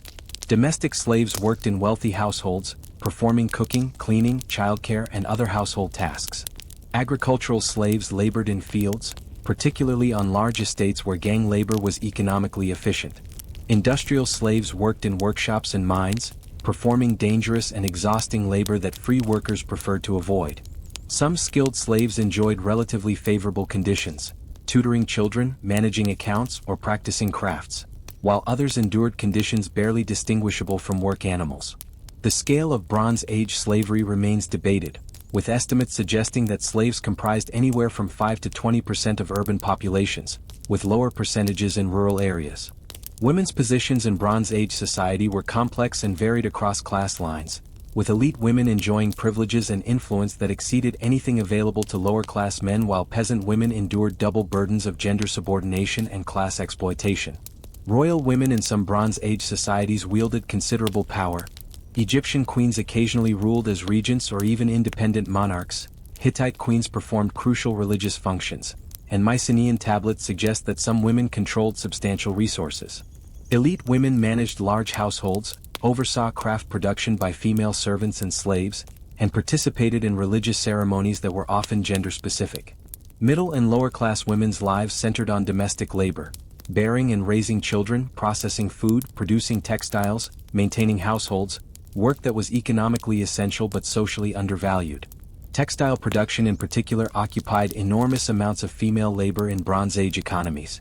The wool had to be washed, carded, spun into thread, and woven into cloth, processes requiring hundreds of hours of work to produce single garments. Palace and temple textile workshops employed dozens or even hundreds of women producing cloth for palace use, elite consumption and export trade. Despite the economic importance of this labor, female textile workers received minimal compensation and enjoyed little social status. Urban life in Bronze Age cities represented humanity's first large-scale experiment with dense human settlement. Cities like Babylon, Thebes, Memphis, Mycenae, and Hattusa contained populations ranging from 10,000 to perhaps 100,000 inhabitants, concentrations unimaginable in earlier periods and not matched again until classical antiquity.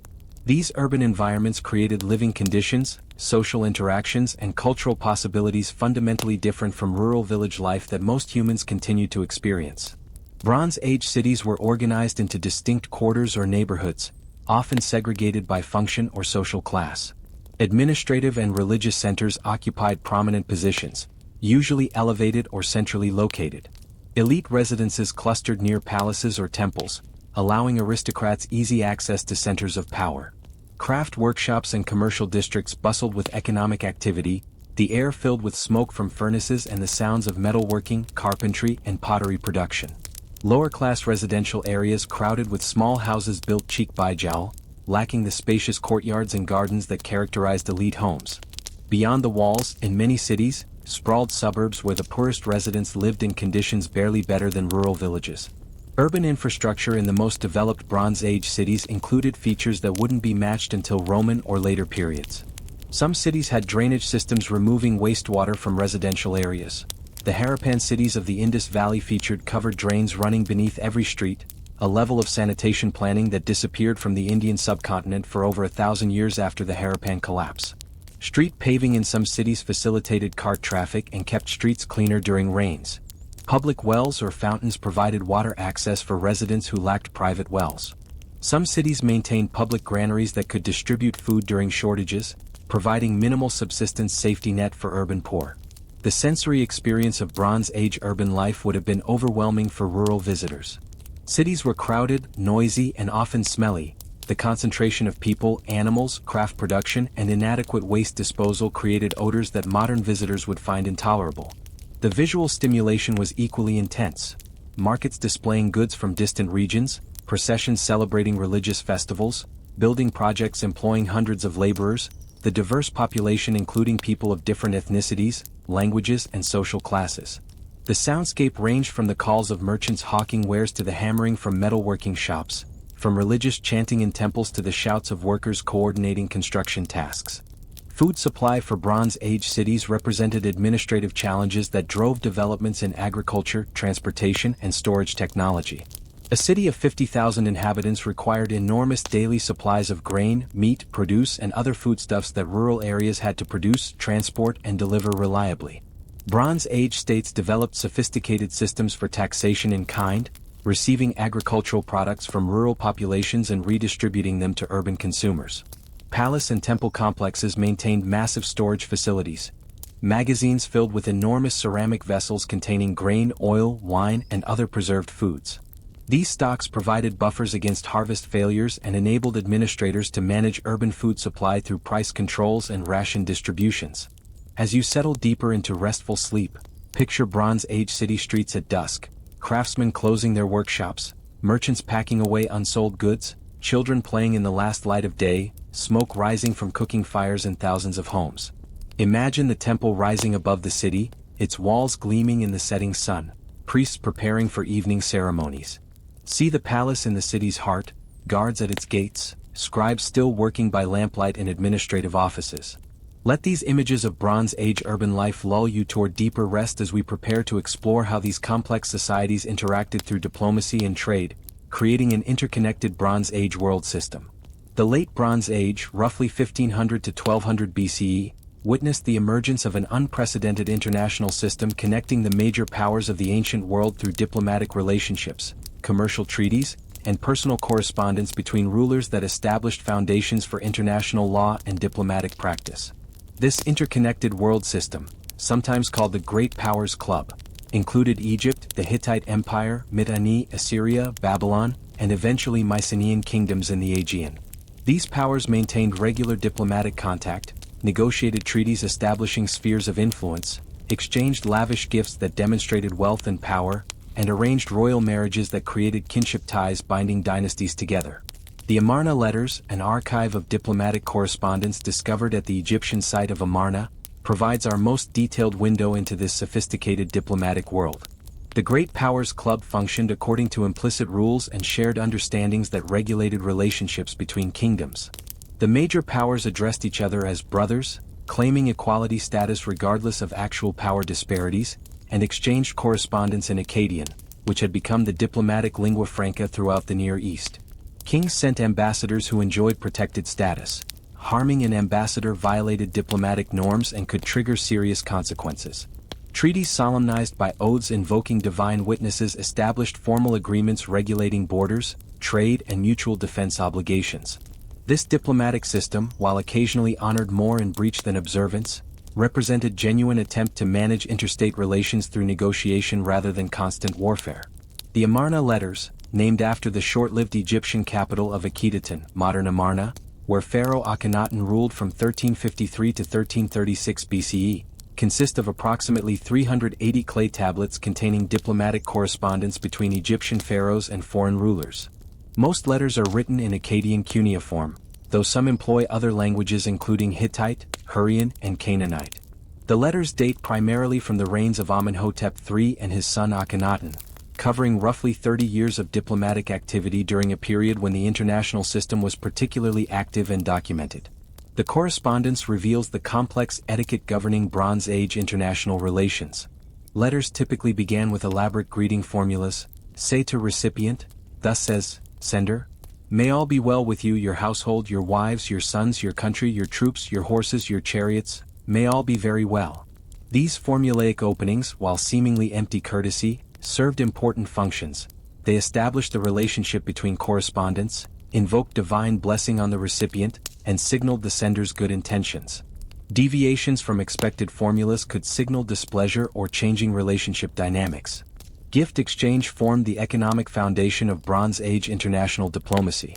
Kings regularly sent each other valuable gifts: gold, silver, bronze objects, horses, chariots, textiles, precious stones, that demonstrated their wealth and generosity while creating reciprocal obligations. The gifts weren't simple presents but rather carefully calculated political acts that established hierarchies, created debts, and maintained relationships. Kings who sent inadequate gifts risked insulting recipients, potentially damaging diplomatic relations. The Amarna letters contain numerous complaints about gift quality or reciprocity failures. One Babylonian king complains that the gold Egypt sent was impure and insufficient, while Egyptian pharaohs expressed disappointment with gifts received from vassals or lesser powers. The distinction between great kings, major powers, and lesser rulers was crucial in Bronze Age diplomatic protocol. Great kings addressed each other as brothers, claimed equality, and maintained direct diplomatic contact. Lesser rulers, kings of smaller territories, city-state rulers, local princes, addressed great kings as father or lord, acknowledging subordinate status, and often paid tribute in exchange for protection or trade access. The Amarna letters include correspondence from Canaanite city-state rulers to Egypt, revealing the complex relationships between great powers and their vassals, with local rulers competing for pharaonic favor, making accusations against rivals, and sometimes manipulating great power relationships to serve local interests. Royal marriages represented the ultimate diplomatic instrument, creating permanent kinship ties between dynasties and ostensibly ensuring peaceful relations between kingdoms. Bronze Age diplomatic marriages typically involved great kings sending daughters or sisters to foreign rulers, creating political alliances sealed by marital bonds. These marriages were negotiated extensively, with correspondence discussing dowries, bride prices, appropriate ceremonial treatment, and protocols for royal women living in foreign courts. The Amarna letters document negotiations for the marriage of a Babylonian princess to Amenhotep III, including Babylonian concerns about proper treatment of the princess and Egyptian assurances of appropriate honors. The treatment of foreign princesses varied considerably across Bronze Age kingdoms. Some achieved significant influence in their adopted courts, particularly if they bore sons who might inherit thrones. Others lived in relative obscurity within harems, maintaining contact with their birth families through correspondence but wielding little power. The Amarna letters reveal tensions inherent in diplomatic marriages. Kings complained when daughters sent to foreign courts weren't treated with appropriate honor, while recipient kingdoms sometimes felt that sending kingdoms failed to provide adequate dowries or were insufficiently grateful for the honor of marrying into their dynasties. Trade regulation formed another crucial component of Bronze Age international diplomacy. Treaties often included clauses guaranteeing merchants' safety in foreign territories, establishing tariff rates, and specifying procedures for resolving commercial disputes. The movement of goods across Bronze Age trade networks, copper from Cyprus, tin from distant sources, grain from agricultural regions, luxury goods from manufacturing centers, required stable political relationships and reliable commercial regulations that kings had to negotiate and maintain. When diplomatic relationships deteriorated, trade suffered, creating economic pressure that encouraged relationship repair. The Uluburun shipwreck, discovered off Turkey's coast and dating to around 1300 BCE, provides spectacular material evidence for late Bronze Age international trade. The ship's cargo included 10 tons of copper ingots marked with Cypriot signs, 1 ton of tin ingots, glass ingots from Egypt or Syria, ivory from elephants and hippopotami, ebony from Africa, pottery from Mycenaean Greece and Cyprus, jewelry, tools, and weapons from multiple regions. This cargo demonstrates the interconnected nature of Bronze Age trade, with goods from diverse origins assembled in a single shipment, probably destined for multiple ports where merchants would redistribute items through local networks. Intelligence gathering represented another important diplomatic function, with kingdoms maintaining networks of informants providing information about rivals' activities, military preparations, economic conditions, and political stability. The Amarna letters occasionally reference intelligence reports, warnings about enemy movements, information about rebellious vassals, claims about rivals' aggressive intentions. Kings who could gather and interpret intelligence effectively gained advantages in diplomatic negotiations and military planning, making intelligence networks valuable assets that kingdoms cultivated and protected. Diplomatic protocol violations could trigger serious consequences, ranging from retaliatory gift reductions to trade restrictions to military action. The Amarna letters document numerous diplomatic incidents: kings complaining about insults to their messengers, disputes over precedence at ceremonies, accusations that treaty terms had been violated. These incidents reveal the importance that Bronze Age rulers attached to diplomatic etiquette and the careful attention they paid to maintaining their prestige and honor within the international system.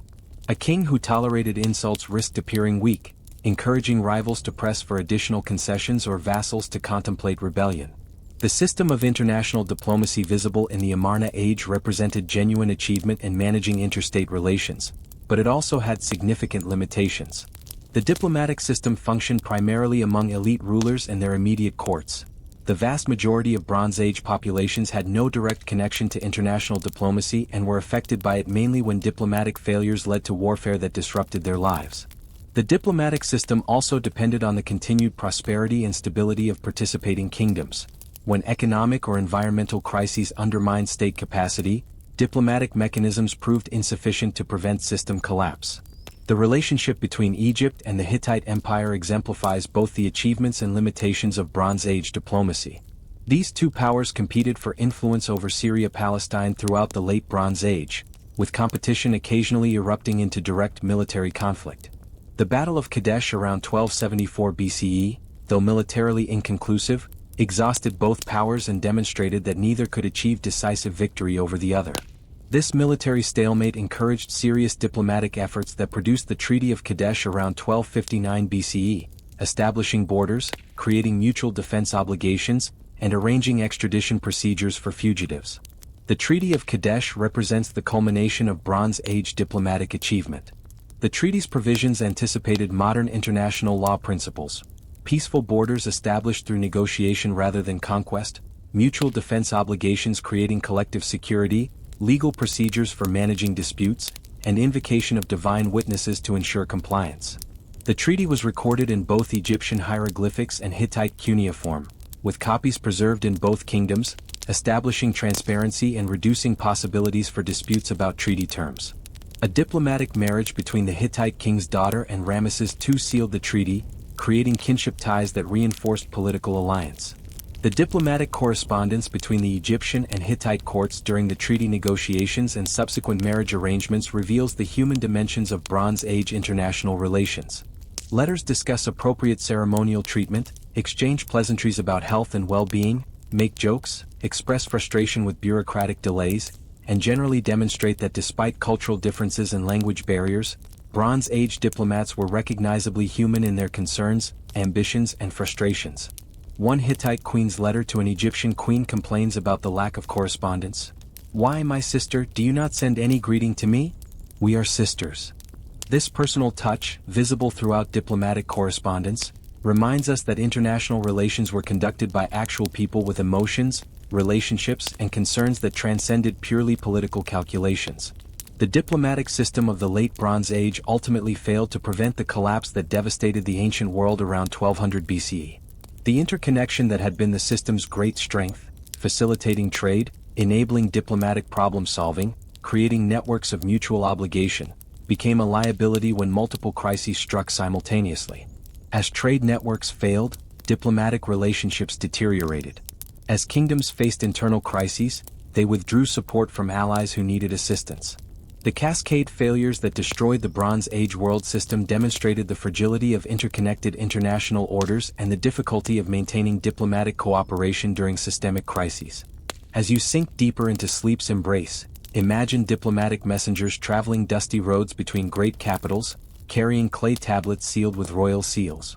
Picture royal scribes composing letters in Akkadian cuneiform, carefully choosing phrases that would maintain diplomatic courtesy while advancing their king's interests.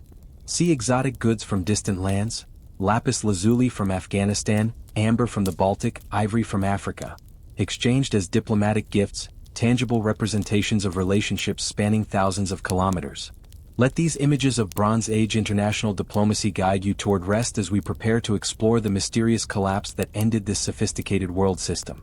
Around 1200 BCE, the interconnected world system that had characterized the Late Bronze Age experienced catastrophic collapse.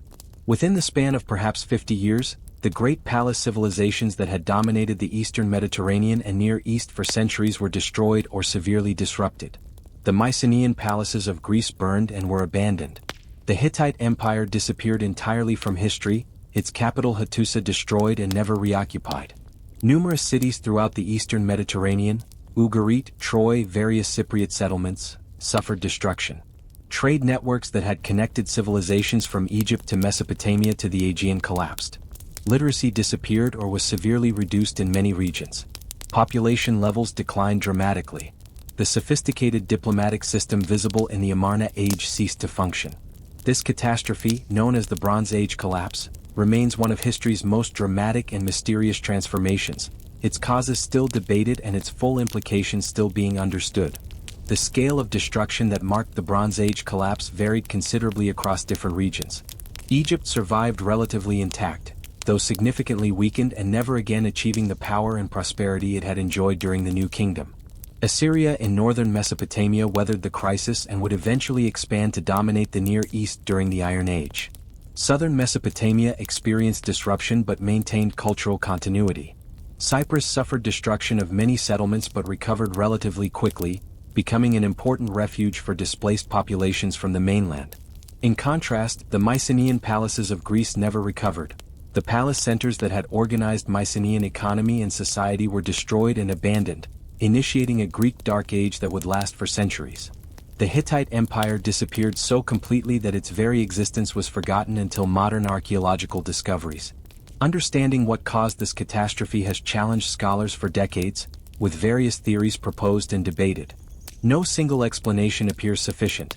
Instead, the Bronze Age collapse seems to have resulted from convergence of multiple crises that overwhelmed the adaptive capacities of Bronze Age civilizations. These crises included climate change reducing agricultural productivity, earthquakes damaging cities and infrastructure, migrations of displaced populations, internal rebellions, piracy and raiding disrupting trade, and cascade failures as the breakdown of one component of the interconnected system triggered failures elsewhere. Climate change during the late 13th and early 12th centuries BCE appears in multiple lines of evidence. Paleoclimatic data from lake sediments, ice cores, and other sources indicate that the eastern Mediterranean experienced significant drought around 1200 BCE. Tree ring data from Anatolia shows reduced growth consistent with drought conditions. Pollen records suggest vegetation changes indicating drier climate. This drought would have reduced agricultural productivity in regions dependent on rainfall agriculture, creating food shortages that undermined state revenues, caused population dislocations, and increased competition for remaining productive lands. Egypt, protected by Nile irrigation that was largely immune to regional drought, suffered less from climate stress, which may partially explain why Egypt survived while other Bronze Age states collapsed. The relationship between climate stress and social collapse is complex and indirect. Drought alone didn't destroy civilizations. Rather, climate change created stresses that exposed vulnerabilities in Bronze Age social, economic, and political systems. Bronze Age states had developed during several centuries of favorable climate when agricultural surpluses supported population growth, urban development, and increasingly complex social hierarchies. These systems functioned adequately during normal conditions but lacked resilience to handle major disruptions. When climate deteriorated, the agricultural foundation supporting Bronze Age civilization eroded, creating cascade effects that propagated through interconnected systems. Earthquakes during the late 13th century BCE damaged numerous cities throughout the eastern Mediterranean. Archaeological evidence from sites including Mycenae, Tiryns, Troy, and various eastern Mediterranean cities shows destruction consistent with seismic activity. The eastern Mediterranean is tectonologically active, and major earthquake storms, periods when multiple significant earthquakes strike relatively short timeframes, can cause widespread destruction. However, earthquakes alone cannot explain the Bronze Age collapse. Cities had been damaged by earthquakes previously and been rebuilt. What made late Bronze Age earthquake damage catastrophic was that it struck civilizations already weakened by other stresses and occurred within contexts where recovery was prevented by ongoing crises. The Sea Peoples, mysterious raiders or migrants mentioned in Egyptian texts from the reigns of Merneptah and Ramesses III, have been traditionally implicated in Bronze Age collapse. Egyptian sources describe these Sea Peoples attacking Egypt and various eastern Mediterranean regions around 1200 BCE. Ramesses III claimed victories against Sea Peoples coalitions attempting to invade Egypt by both sea and land. The Medinet Habu temple reliefs depict naval battles with Sea Peoples and show families traveling with possessions, suggesting migrations rather than simply raiding expeditions. Some scholars identify specific Sea Peoples groups with later known populations, the Peleset with Philistines, the Denyen with Danans, the Lukka with Lycians, though these identifications remain speculative. The role of Sea Peoples in Bronze Age collapse remains controversial and poorly understood. Earlier scholarship often portrayed Sea Peoples as external barbarian invaders who destroyed civilized Bronze Age kingdoms. More recent interpretations suggest that Sea Peoples were themselves refugees from Bronze Age collapse, displaced populations fleeing destruction in their homelands and seeking new territories where they might settle.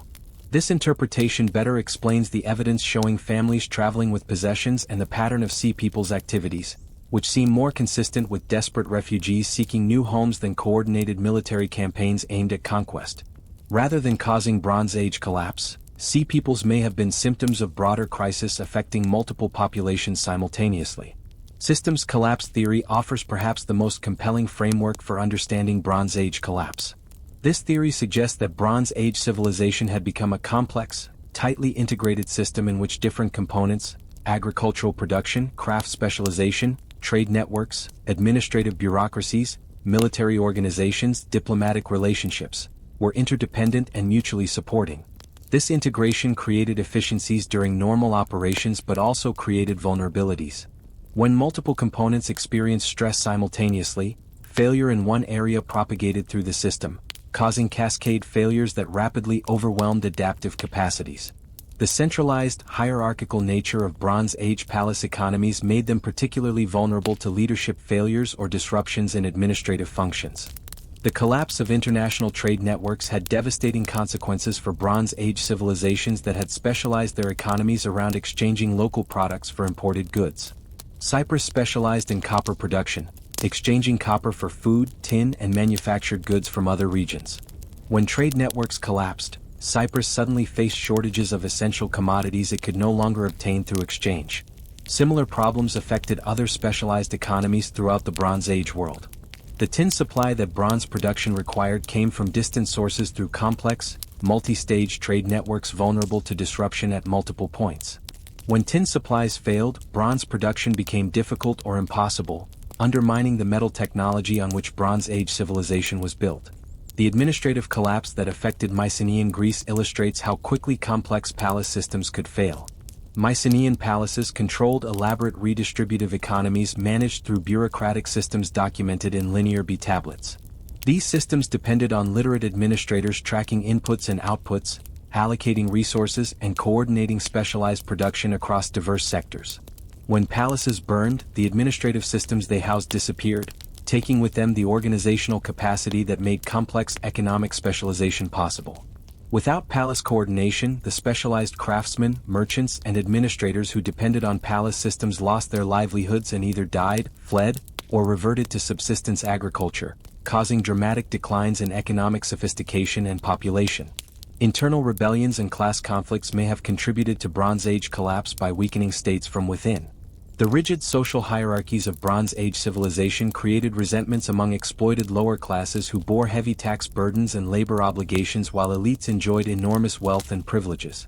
During crises when state capacity to provide security and manage food supply diminished, these resentments could explode into violence. Some destroyed palace centers show evidence suggesting internal destruction rather than external attack.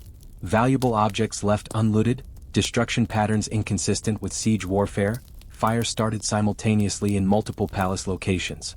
These patterns might indicate that palace destruction resulted from internal uprisings rather than external conquest. Piracy and banditry proliferated as Bronze Age state authority weakened and trade networks became more vulnerable. The Amarna letters occasionally mention pirates disrupting maritime trade, while other texts reference bandits attacking trade caravans. As state capacity declined and military forces were occupied with multiple crises, pirates and bandits could operate with greater impunity, further disrupting the trade and communications that Bronze Age civilization required. This created vicious cycles. Trade disruption weakened states, which reduced their ability to suppress piracy, which further disrupted trade. The psychological and cultural impacts of Bronze Age collapse were as significant as material destruction. Populations that had lived for generations under stable palace administrations providing security, regulating economic activities, and maintaining international relationships suddenly found themselves in chaos. The certainties that had structured Bronze Age life, social hierarchies, economic roles, political authorities, religious practices, dissolved or were violently overthrown. The trauma of this collapse influenced cultural memories for centuries. Greek myths of heroic ages followed by decline may preserve distant memories of Mycenaean civilization's collapse. Biblical narratives of exile and destruction may reflect Bronze Age disruptions experienced by Levantine populations. The differential survival of various Bronze Age civilizations provides insights into factors that determined whether states weathered the crisis or succumbed. Egypt survived though weakened, perhaps because Nile irrigation protected Egyptian agriculture from drought that devastated rainfall-dependent regions, and because Egyptian geographic isolation provided some protection from migrations and invasions that affected more exposed regions. Assyria's survival may reflect its military strength and relatively self-sufficient economy less dependent on long-distance trade. The complete destruction of the Hittite Empire remains puzzling. The Hittites were militarily powerful and controlled substantial territories, yet their empire disappeared entirely and rapidly. Perhaps the Hittites' dependence on controlling dispersed territories through military power left them vulnerable when simultaneous crises in multiple regions overstretched their capacity to respond. The aftermath of Bronze Age collapse varied dramatically across different regions. Greece entered a dark age lasting roughly from 1100 to 800 BCE, characterized by dramatically reduced population, disappearance of literacy, simpler material culture, and political fragmentation into small tribal communities. The Mediterranean trade networks that had connected Bronze Age civilizations fragmented, though never disappeared entirely. Some long-distance exchange continued even during the darkest periods. Cyprus became a refuge for displaced populations and maintained relatively high cultural sophistication, preserving Bronze Age traditions that would influence emerging Iron Age civilizations. The Eastern Mediterranean and Near East gradually recovered, though the recovery produced civilizations quite different from their Bronze Age predecessors. Iron metallurgy, which had been developing experimentally during the Late Bronze Age, became predominant during the recovery period. Iron's greater abundance compared to bronze democratized access to metal technology, reducing the metal monopolies that Bronze Age elites had enjoyed.